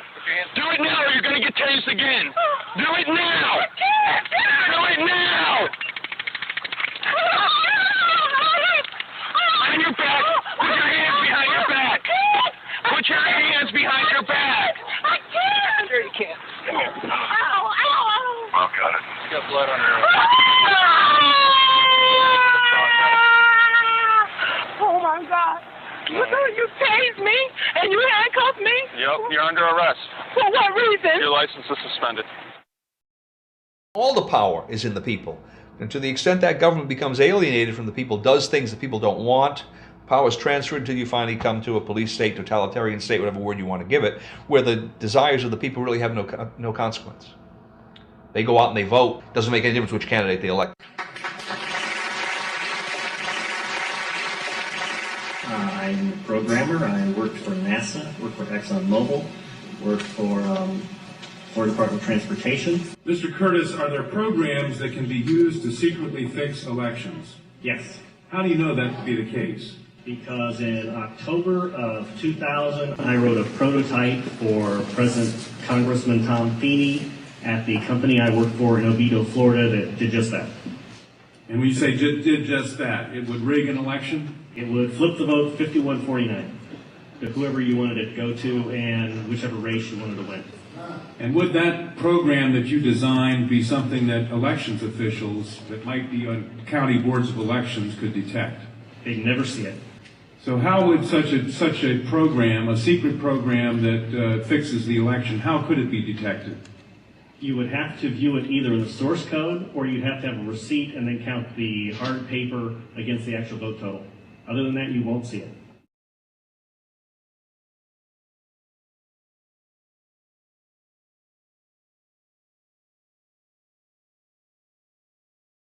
Given the availability of such vote rigging software and the testimony that has been given under oath of substantial statistical anomalies and gross differences between exit polling data and the actual tabulated results, do you have an opinion whether or not the Ohio election, presidential election, was hacked? Yes, I would say it was. So in other words, there is absolutely no assurance whatsoever in anything with regard to these machines? Absolutely none.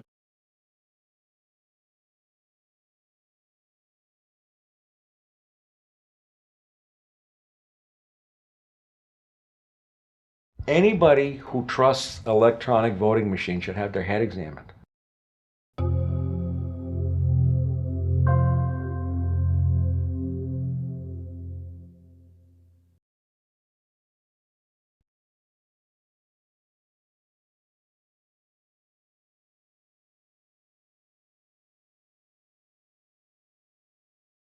Now we can see a new world coming into view.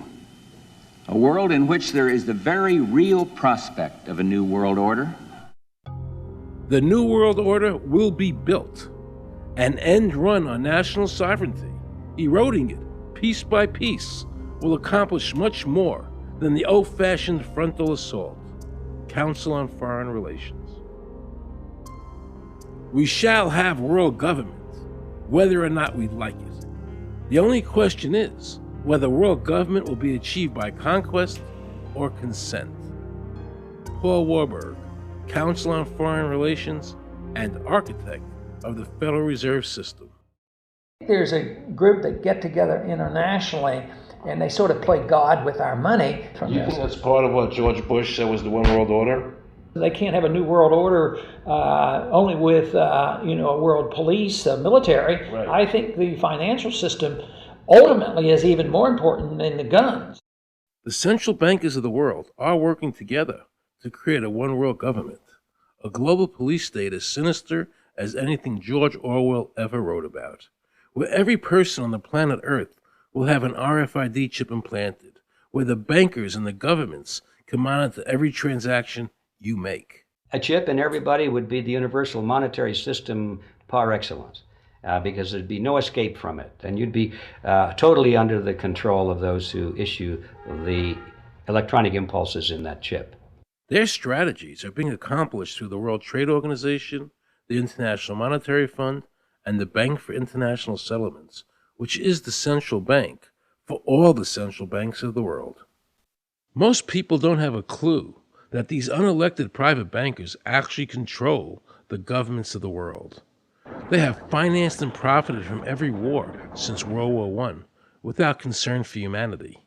The war in Iraq is an attempt by the Federal Reserve and their partner, the Bank of England, to control the Middle East and to make it a part of the New World Order. To defend the New World Order, U.S. soldiers will have to kill and die. Arthur Schlesinger, Counselor on Foreign Relations.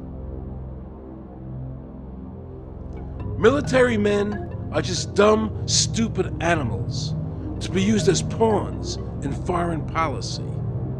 Henry Kissinger, Council on Foreign Relations. Now let's listen to this quote by Robert Reich, a member of President Clinton's cabinet and one of his most trusted advisors. The dirty little secret is that both houses of Congress are irrelevant. America's domestic policy is now being run by Alan Greenspan and the Federal Reserve. America's foreign policy is now being run by the International Monetary Fund. When the president decides to go to war, he no longer needs a declaration of war from Congress. Dr. Carol Quigley, professor from Georgetown University, who was also President Clinton's mentor, said in his book, Tragedy and Hope, the powers of financial capitalism had a far-reaching aim, nothing less than to create a world system of financial control in private hands, able to dominate the political system of each country and the economy of the world as a whole. And then President Clinton's Deputy Secretary of State, Strobe Talbot, said, "In the next century, nations as we know it will be obsolete. All states will recognize a single global authority." All these supposed free trade agreements, NAFTA, GATT, CAFTA, are truly nothing more than the governments of the world and the central banks working together to create a one-world government. They are not free trade. These treaties are government-managed trade, and they are destroying the American worker. Through these treaties, the bankers are actually beginning to control the laws of the world. The fact is that this relationship between the bankers, the government, and the huge multinational corporations is the very reason why the government no longer enforces its immigration laws. The bankers want a one-world government without borders, and the American government is obeying them. If the government was so worried about terrorism, why are they leaving the borders open, but at the same time telling American citizens they need an ID card with an RFID chip?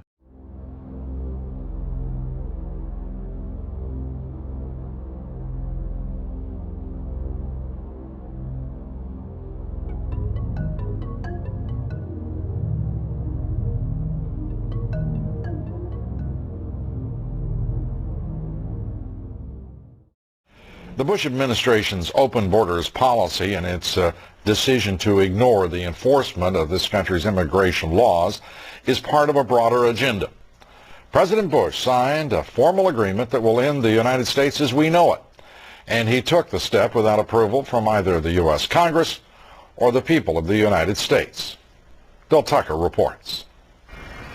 The Security and Prosperity Partnership of North America sounds benign, hardly like a policy that critics call NAFTA on steroids. It's a deal that few have even heard of. It's being done again by very few people at the very top on behalf of the investment class, but the working class of people, political officials across our country from communities, from cities and so forth, they don't know anything about this. Yet it was agreed to by Mexico's President Fox, Canada's Prime Minister Martin, and President Bush in 2005. Administration officials counter their critics by saying everything about SPP is on the White House website. And they say the partnership is not a treaty, but more of an outline of priorities between the United States, Mexico, and Canada. Still, some wonder why there haven't been public discussions about the goals being pursued. You know, I was asked the other day about whether or not I really thought the American people had the stomach to stand up and stop this nonsense, this direction from a group of elites in absolute contravention of our law, of our Constitution, every national value. And I hope, I pray that I'm right when I said yes. But this is beyond belief. Look what happened in Europe. The people that voted down the European Constitution wanting each country to stay sovereign.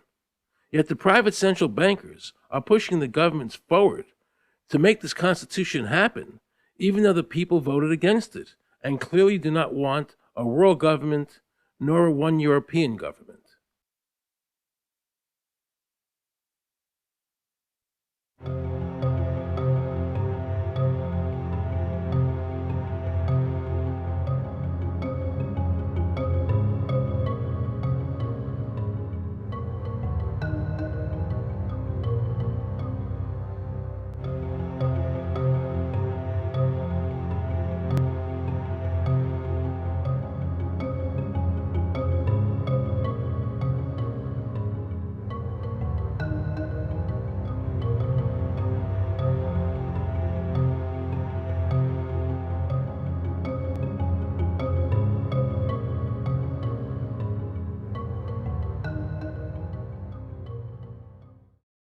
Now pay close attention to this quote by David Rockefeller, and you'll understand what is happening in the world today and where the American people are heading as a nation. We are grateful to the Washington Post, the New York Times, Time Magazine, and other great publications whose directors have attended our meetings and respected their promises of discretion for almost 40 years. It would have been impossible for us to develop our plan for the world if we had been subjected to the lights of publicity during those years. But now, the world is more sophisticated and prepared to march towards a world government. The supranational sovereignty of an intellectual elite and world bankers is surely preferable to the national autodetermination practiced in past centuries. David Rockefeller, a member of the Council on Foreign Relations, actually believes that we would be better off if he and his bank of friends ran the world.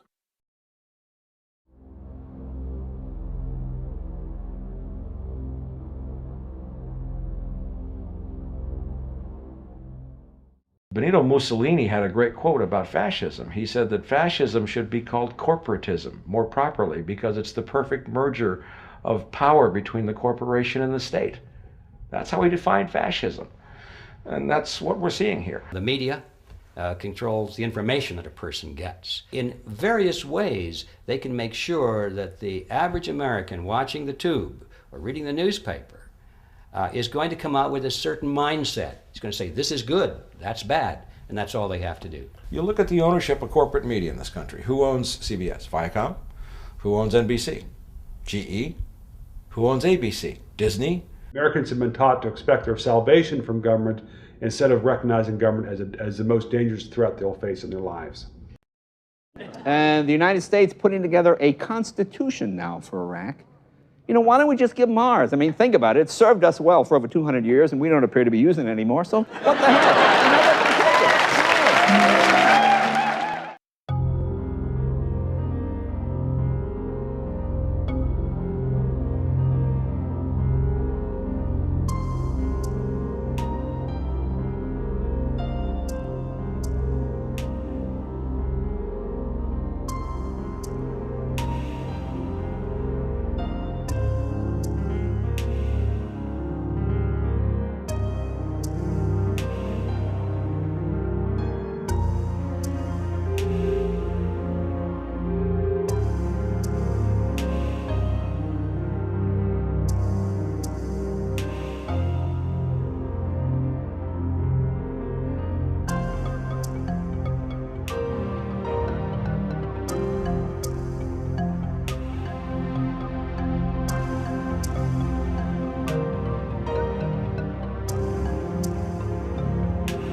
I like the old idea where you could do what you thought you could do and what you wanted to do, as long as you didn't hurt other people.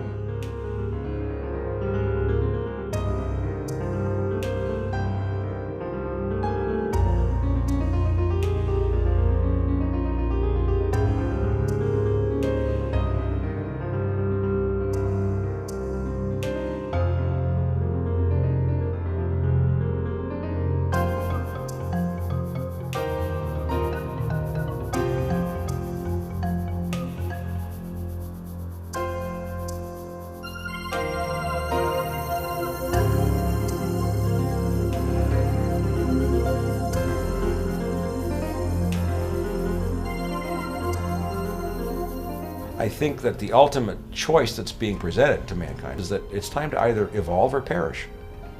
Grow up or die. Become adults. Act like adults. Take some responsibility.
Freedom to Fascism. That's a pretty in-your-face title, and from the bits I've seen already of this documentary, you should be making a lot of waves. It's being compared in advance to Fahrenheit 9/11. Just give an overview of what you're trying to do, a summary of what you're trying to do in this movie, and then we can get into some specifics. Well, I think what I'm trying to do is obviously is wake America up. That's why I use that title, because that to me is the truth. It's the honest title. A lot of people said, don't say fascism because it's going to scare people, you know, but the truth is that it is fascism what's happening in America. Only people don't know what fascism really means. Fascism is actually the synergistic effort of big government and big corporations working together to stifle the people. And that's what we have in America today. I mean, if you asked Mussolini what fascism was, he would say it's really corporatism. You know, I think it was Tolstoy who said fascism is capitalism in decay. Yeah, you know? Corporatocracy, is that another word they use for it? Yes. Exactly. So what's happened in America is that the corporations have taken over, and the largest corporation of all is the Federal Reserve System. And people don't think of the Federal Reserve System as being a corporation. I think it's a formal governmental entity. Exactly. I think it's a government agency, and it's not, you know. It's a cabal. It's a partnership between the government and this private bank, and this private bank is a Delaware corporation, who in 1913 was given the authority, the concession, so to speak, to make money for America, to issue money, issue dollars. Up to that point, it was the government that could do that, and local banks that could do that, and money had a gold and silver backing. And what happened was in 1913, the Fed took that power away from the government, or the government gave it to them. Mm-hmm. Did a deal with the banking industry. Right, they did a deal with the private bankers, the Rothschilds and the Rockefellers and all those people. And by doing that, the government, when it needed money, now had to borrow it from the Fed and pay interest on the money. And they brought the income tax into being then, so the interest to these bankers could be paid. So essentially, because of this corruption, this fraud, the bankers got the right to make money, and the American people had to be taxed so they could pay the bankers, so the government could pay the bankers the interest. Whereas if the government made the money, there'd be no interest to pay. You see, and if it had the gold backing that it's supposed to have, it would limit the amount of money that could be printed. You see, so in 1913, the change began to evolve in America. And in a way, my movie could be called The Two Frauds of 1913, the IRS, you know, the income tax and the Federal Reserve, yeah. There are so many roads to go down. One of them you were talking about was it did limit the growth by having actual gold, an actual gold-backed currency. Right. Most people don't understand we do not have a gold-backed currency anymore. Do you want to talk about that a little bit? Well, we can. I mean, I don't know if people find that interesting. Well, but I find it interesting. I mean, everyone thinks we have Fort Knox filled with gold, and that's basically the backing to our currency, that we're stable. No. Can you talk about the truth? Sure. The truth is that, first of all, there probably is no gold in Fort Knox. I say probably, even though I'm sure there isn't. I say probably because I've not been in there to see it for myself. But what's happened is the Treasury, which owns the gold on behalf of the American people, has given the gold to the Federal Reserve, these private bankers, as collateral for the dollars these bankers print out of thin air. So the bankers have basically swindled, with the cooperation of the Congress and the government, the bankers have swindled the American people by taking all our wealth, the gold, and giving us a piece of paper that ultimately has no value. It's just a piece of paper with no backing to it. And, you know, it's just a situation where the people of America don't understand that, because they believe that gold still backs the dollar, or silver still backs the dollar, and it doesn't, not in any way. So what you have is what's called a fiat currency. And this fiat currency, the Federal Reserve can make out of thin air, all they want. And because the Federal... Paper's cheap, ink is too. The thing is, you don't even need the ink anymore. Let's say each dollar printed, or each $100 printed, costs 3 cents, okay? But now you don't have to spend the 3 cents, because they just use digits on a computer. Mm-hmm. So you don't even have paper anymore. You just have these digits. And it's because of this ability of the Federal Reserve to print money out of thin air, or to make digits out of thin air, and they call it money. It gives them the power to control the government, because whoever makes the money makes the rules.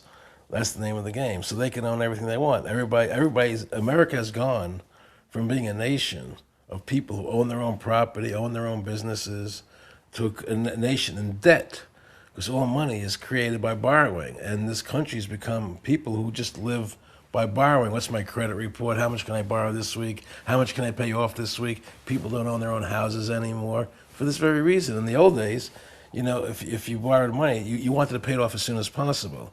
Now what people look to do is to have the lowest monthly payment they can get. They don't think about ever owning their own house. Right. You know? That's right. And it's all based on a credit system. It's all based on a credit system. Excuse me, Mike. It's all based on a credit system, because the Federal Reserve System is one that encourages debt. That's why you get credit cards in the mail all the time, borrow money, you know, go to college, borrow money. They bring you into the system at a very early age. And once you get into debt, you never get out, basically, because between taxes, the income tax, the interest on your debt, and inflation, you can't get out from under. It's very difficult for anybody, unless you're very, very wealthy, to ever survive in this country and own anything, because they're always in debt. Think of the 3 I's. Interest payments are very high, income taxes, and inflation. Inflation is the silent tax that people don't recognize, the loss of their purchasing power. If you look at the dollar bill, from the time the Federal Reserve came into being till today, the dollar is now worth about 4 cents. Right. From a dollar. Right. I mean, houses today... Even in my lifetime. Yeah, I mean, houses today cost $1 million. It's like nothing. That's right. In the old days, my father bought his house in 1954. $4,000? No, it was $27,000. Okay, in Long Island, in a very wealthy neighborhood. Oh, well, you were wealthy. Well, I wasn't. We were middle class. We were middle class, but he had a home for $27,000 in a nice suburb of New York. You know, it was $27,000 in 1954, 55. And the house just resold again, not from him, but I was out there visiting it, and the guy who bought the house just paid over $1.1 million for it. Right. Same house, no Right. different. So the value of the dollar value of that house has gone up, what, 50 times in 50 years? Right. That's because they print so much money. Inflation, the higher prices of things come because they print so much money. And we all buy into it. Well, you have to buy into it. You have no choice anymore. That's why I made this movie. You really don't have a choice as long as you have a Federal Reserve System. That's true. In a lot of ways, we don't have a choice. In other ways, we have our own decisions to make as consumers, and we choose to go beyond our means also. Yes. In addition to that, we're exacerbating the problem, but this is all by design. But you're taught that, and it is by design. Right. You're taught that because it is by design. And let's talk about the by design part of it. This isn't an accident that we found ourselves in this condition. It's slavery. It's serfdom. I mean, just take a look. You know, the Democrats and the Republicans in Congress, right, have just have allowed this Federal Reserve System to come into being, and now they're letting the banks charge these usurious rates of interest, over 20, sometimes 30% on the money you borrow, Right. and yet they change the bankruptcy laws so it's much more difficult Exactly. to get out of debt. So they're making you debtors for life. Everything is always on behalf of the banks. It's always on behalf of the Federal Reserve. You have these high rates of interest, and at the same time, right, you can't declare bankruptcy anymore. They're making it very difficult. You're in the little mill. You're in it for on the life. spin. You're the hamster on the wheel. Yeah, for life. Yeah. Let's talk about why and the entities that have really helped set this up long term to have people in the little hamster mill of life. Well, it's set up. I mean, it came about because the bankers. This has been a fight throughout history. I mean, Andrew Jackson fought the fight. Thomas Jefferson fought the fight.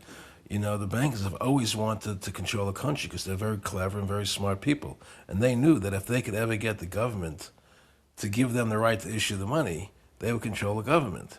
They would control the laws of the nation. That's why even today, you look at the immigration laws. You look what's happening with immigration in America. Why is it happening? On one hand, people say we've had this 9/11 attack, and we have to get ID cards for people, RFID chips. Everybody has to be identified. They have to go to the airport. They have to be searched. Right. Right. Everything is. We got security's foremost in everybody's mind. Right. But on the other hand, I know if I were the president and 9/11 came, the first thing I would do was shut off the borders, so nobody can come in there. So on one hand, they're telling Americans they have to be controlled with ID cards and RFID chips and wanting to chip people. And on the other hand, they're letting everybody come into the border. Terrorists, whoever wants to come in, can just walk over the border and come into the country. So you know it's a lie. It's not about terrorism. It's about the banks controlling the country and the world, working together. This is about the bankers wanting a one-world government without borders. That's why everybody's able to come through the borders. It's not about security at all. And so the situation we're facing today is we have a government that's controlled by the Federal Reserve System, and the Federal Reserve System has this appearance of credibility, and Alan Greenspan's the greatest guy in the world, and now Bernanke, you know, and all these guys, the Federal Reserve, you got to have the Federal Reserve. But in reality, the Federal Reserve is part of the Communist Manifesto. They talk about America having, being a capitalistic society, you know, but yet you have a central bank that makes all the decisions. That's not capitalism. No. It's a fraud. It's a lie. They deceive the people, and they put out all this spin, all this press. You know, the Federal Reserve is the greatest thing in the world, and they're going to protect us, and they're going to make sure there's no more depressions in this country. What they've done is destroy the currency of this country, and they've taken all our gold while destroying the currency. And at some point, they're going to probably pull the plug and create the Greater Depression. You know. And we're talking about the silent hand behind the powers that we see on the news. Yes, totally. There's no question that the bankers control, whether it's George Bush or Hillary Clinton or whoever it is. Doesn't matter, Democrat or Republican. It's irrelevant. You know, that's why, like Michael Moore's movie, even though I enjoyed his movie and I respected what he did as a filmmaker, I thought he did a very good job with that movie, even though I didn't agree with everything he said. Mm-hmm. You know, I thought just as a filmmaker, pure filmmaker, he did a good job. He got his points across. But on the other hand, what he did do was play into what the powers that be want him to play into. How so? He played into it because it was Democrat versus Republican.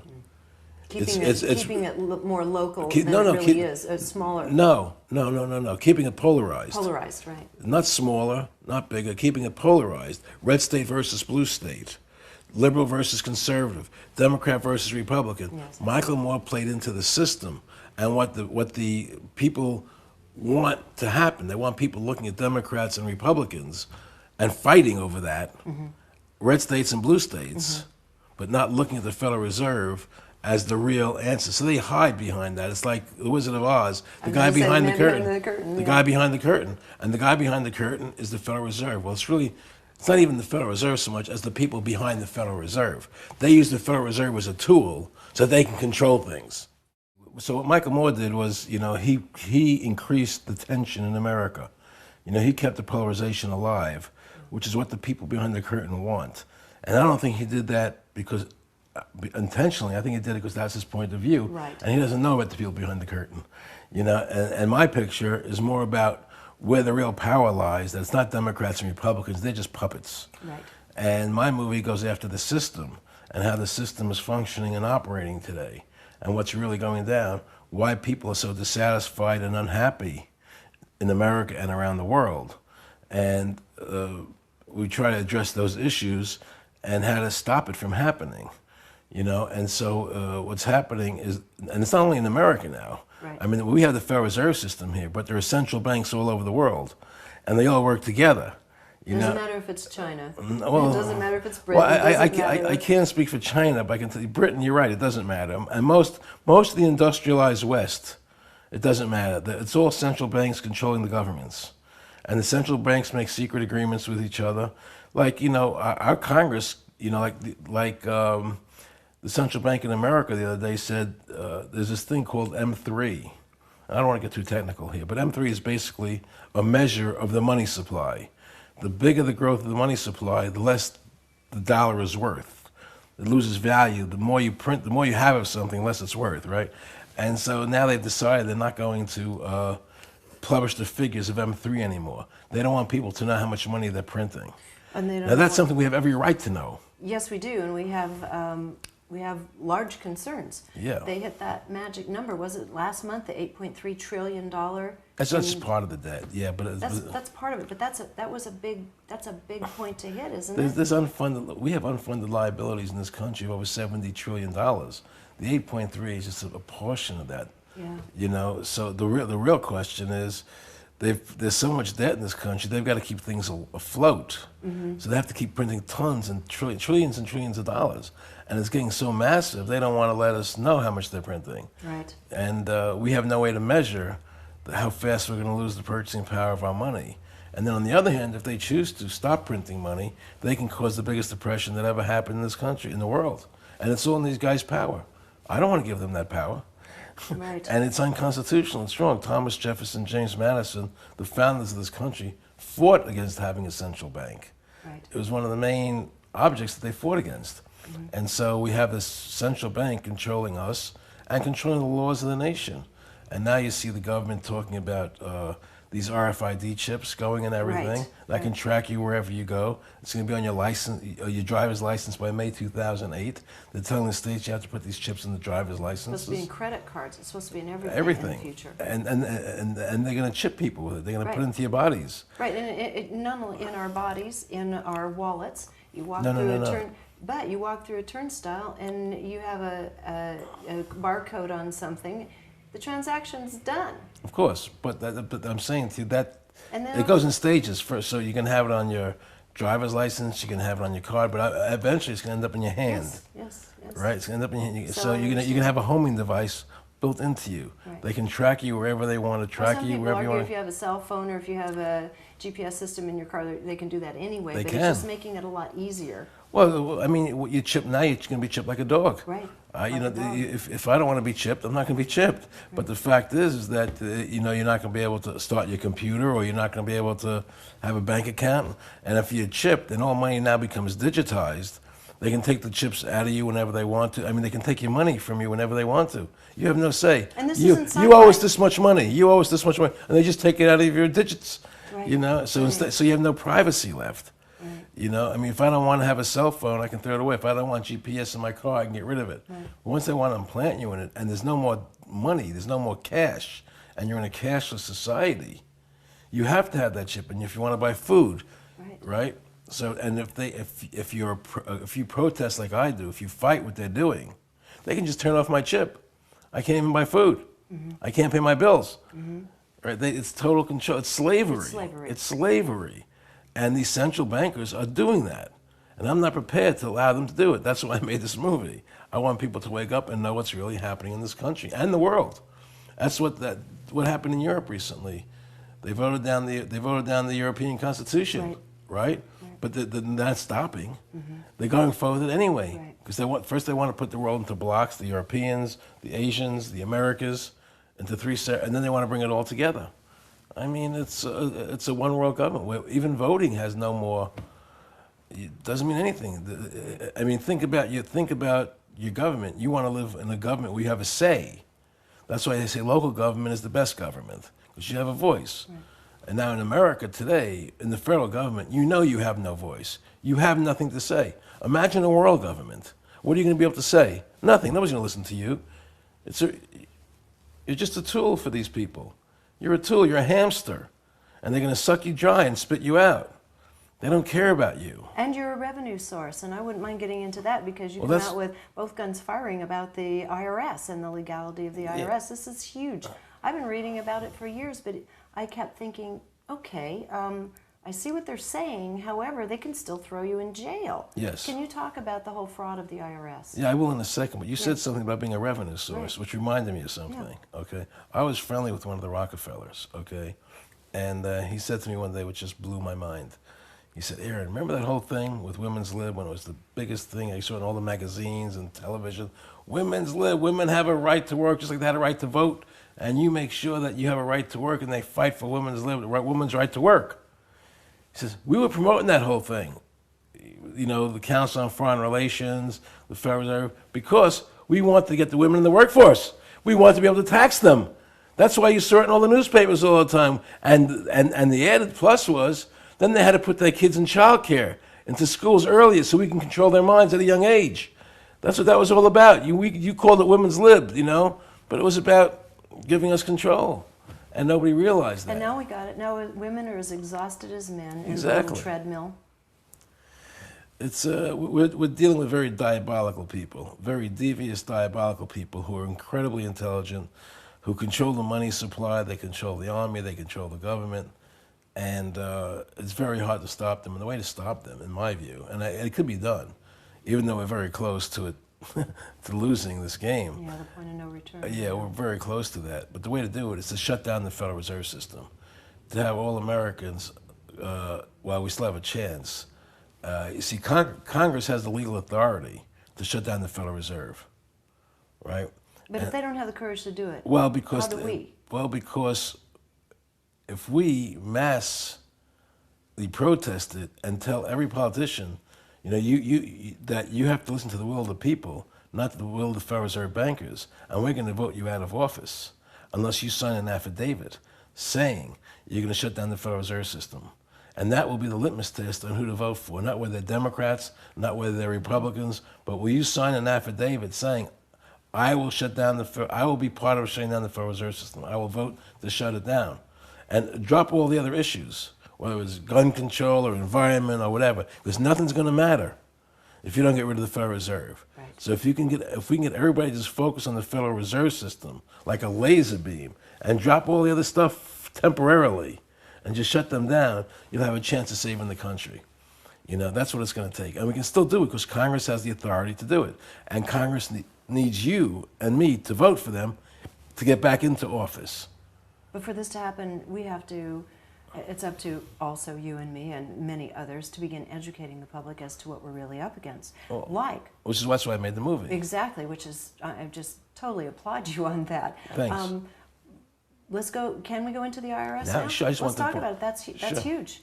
Well, the IRS is huge, but don't forget the IRS is just part of the Federal Reserve System problem. And in actuality, There is no law. I've researched this very thoroughly because I kept hearing for years there's no law that you have to pay, and I sort of poo-pooed it. Yeah, I did too. And they make you think anybody that says that's a wacko and a kook, But there is no law. Let me just tell you straight out. There is no law that requires you to file a 1040. I researched this, and I'll tell you why there's no law. First of all, the Constitution says, okay, that there's two kinds of taxation: direct taxes and indirect taxes. A direct tax must be apportioned and done by census, which means that a direct tax, which is what a tax on your labor would be a direct tax, you can't get away from it, right? A direct tax on your labor would have to be apportioned, meaning divided amongst all the people equally, right? Mm-hmm. And an indirect tax is like an excise tax. It's like a tax that you don't have to pay if you don't use the service. Luxury car or something. Well, not even a luxury car, but like gasoline. Right. If you don't want to drive a car, if you want to take a bicycle, you don't buy gas, you don't pay the tax. Right. So that's called an indirect tax. But that indirect tax has to be the same in every state. Mm-hmm. It has to be uniform, okay? So there's two kinds of taxes, direct and indirect, in the Constitution. In 1894, they tried to pass an income tax on your labor. The Supreme Court said you can't do that. It's unconstitutional. They stopped. In 1913, to get around that Pollock decision of 1894, right, they passed the 16th Amendment, which said we can tax any income from any place forever, okay? And once they passed that tax, then people started paying an income tax on the labor. It became a third form of taxation. Mm-hmm. You had direct apportioned tax, you had the indirect tax, and now you had a direct tax that was unapportioned, okay? So you had three forms of taxation now. But, two things. The amendment was never ratified properly. It was a fraud, okay? And that's been proven. But the second point is this: even if it wasn't a fraud and had been ratified properly, even if it had been, okay, the Supreme Court in 8 different decisions that I have researched said the 16th Amendment gave the government no new power of taxation. They can't tax the labor of the American people, so it was finished. And in 1917, they stopped taxing, so they did it for 3 years, right? And so there is no tax on the labor of the American people, no legal tax, and no constitutional tax. So they've made the IRS code, right, says whatever it says, but whatever it says is irrelevant because it's not in compliance with legal. The Supreme Court decisions, right? Right. And even the IRS code, if you actually examine it, okay, even though it's irrelevant because it doesn't comply with the Supreme Court. Mm-hmm. Actually, if you examine it, there's still no law that makes you pay a tax on your labor. Okay? Right, yet every one of us, I guess there are, 69, 70 million Americans who don't, but most of the rest of us are on the treadmill and we're paying dutifully our taxes on time each year. Well, they make you feel if you don't pay it, you're not a good citizen. That's part of their propaganda. Well, and that's what allows them to keep spending money. But in fact, it's not just you saying this. What I found very compelling in your film is that you're talking with former IRS agents and investigators who were put to the task of finding out on behalf of inquiries as to whether or not this was a legal practice, right, only to find out that it wasn't legal. And in fact, some of these people who were formerly with the IRS have not paid their taxes since they found out about this. Right. There are many IRS agents, former agents, who have left the IRS because they did the research, and they were in there before I was. Right. You know, and they deserve to be honored for the work they've done because it's a giant, in my opinion, it's a giant scam. And it takes a lot of courage to do that, though, because what are we still up against? Well, the thing is that we're up against the police state because what they'll do is, even though there's no law, they threaten people with harm. Right. You see, but I interviewed the IRS commissioner, the ex-IRS commissioner, who wrote the tax code. He was general counsel to the IRS. He was the commissioner to the IRS, and he wrote the tax code. Okay, his name is Sheldon Cohen, and I interviewed him for the movie. And in the movie, he says, Supreme Court decisions are inapplicable to the IRS. Mm-hmm. Interesting. And what does he give as a justification for that? He has no justification because I put him into a corner. He couldn't answer the questions. So he was forced, at the end to say it doesn't, Supreme Court decisions don't matter, which we all know is a lie. Right. So the IRS is not beyond the Supreme Court, right? So there is no law that allows the government to have a direct, unapportioned tax on your labor. Okay? Now, an income tax is defined by the Supreme Court as a corporate gain. Mm-hmm. You see, there is an income tax, but it's not a tax on your labor. An income tax is actually a tax on gains by corporations. Mm-hmm. That's the definition of an income tax in the Eisner versus McCumber case, if anybody wants to go look it up, right? And so, there's an income tax, but it's not a tax on you. It's a tax on corporations. Right. And this has been pressed, this was pressed with many administrations, including the Clinton administration as well as now. And so it really does cut across political boundaries. And can you talk a little bit about the background? You have a bite in there, a sound bite in there from Judge Emmett Sullivan. Yes. Can you tell about how that came about? It was really just a shocking statement. Well, what happened was that there's this group called We the People, and they served a petition on the government for the government to show the law that they're enforcing. We have a right to petition. Under the First Amendment, people have a right to petition their government to get answers to things. The government is the servant of the people, not the other way around. So they petitioned the government to get answers, and the government refused to answer the question about where the law is. So they went to court, and this Judge Sullivan said in his decision that the government does not have to answer the people's questions about where the law is. Now that is beyond chilling. Yes, we don't have a constitution anymore. We don't have a government run by the people anymore. We live in a totalitarian country today. That's the bottom line. We live in totalitarianism. And if you want to get it back, we have to get rid of the Federal Reserve System. We have to make people have the control of their government again. Before we're all chipped? Before we're all chipped. I know I'm not going to take an ID card, and nobody should take an ID card, even if it's in your driver's license. Because what they're going to do is say, well, everybody knows they need a driver's license, right? So we're going to put in the driver's license, which they can't turn down. Right. If you just had a separate ID card, you would say, well, I don't want that card, I'm not going to take it. If it's in my driver's license, I better get it because I have to drive. Right. So they're very smart people. They put you into situations where you have to take things from them. But even if it's in the driver's license, you shouldn't take it. Don't take the ID card. And I'm planning a series of nationwide strikes and revolt against what's happening in the government to wake people up, to shut down the Federal Reserve System, to stop these chips from being employed, and I expect that my movie is going to raise a lot of awareness and activity from people. People start getting involved when they realize what's really happening and how all these central banks of the world are working together. I mean, sometimes you say the word New World Order, and people, oh, you're just a conspiracy nut, No, that's not true anymore, though, is it? Well, some people. And so I showed George Bush in the movie talking about the New World Order. Okay. And so the point is, the New World Order is really where all the governments of the world work, all the central banks of the world work together. They control the governments and they can control the laws of the world. And we're going to have to be forced to listen to these laws. And the laws are about controlling us, not giving us freedom. And so unless we get back to our idea of individual rights, individual freedoms, and allowed to express yourself in the way you want, we're going to lose this game.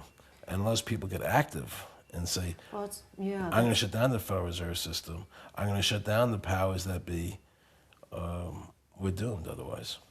Is there any means beyond that? Say, for example, we're not successful in shutting down the Federal Reserve. What about strength in numbers with the individuals? What if half the country is refusing to pay their income tax, for example? Well, half the country already does not pay it, but seriously, it's half? 67 million people. Jeez, what have I been doing? I'm told 67 million people by the IRS themselves aren't filing. But I don't think it's all because they were protesting. I think there's a lot of that just...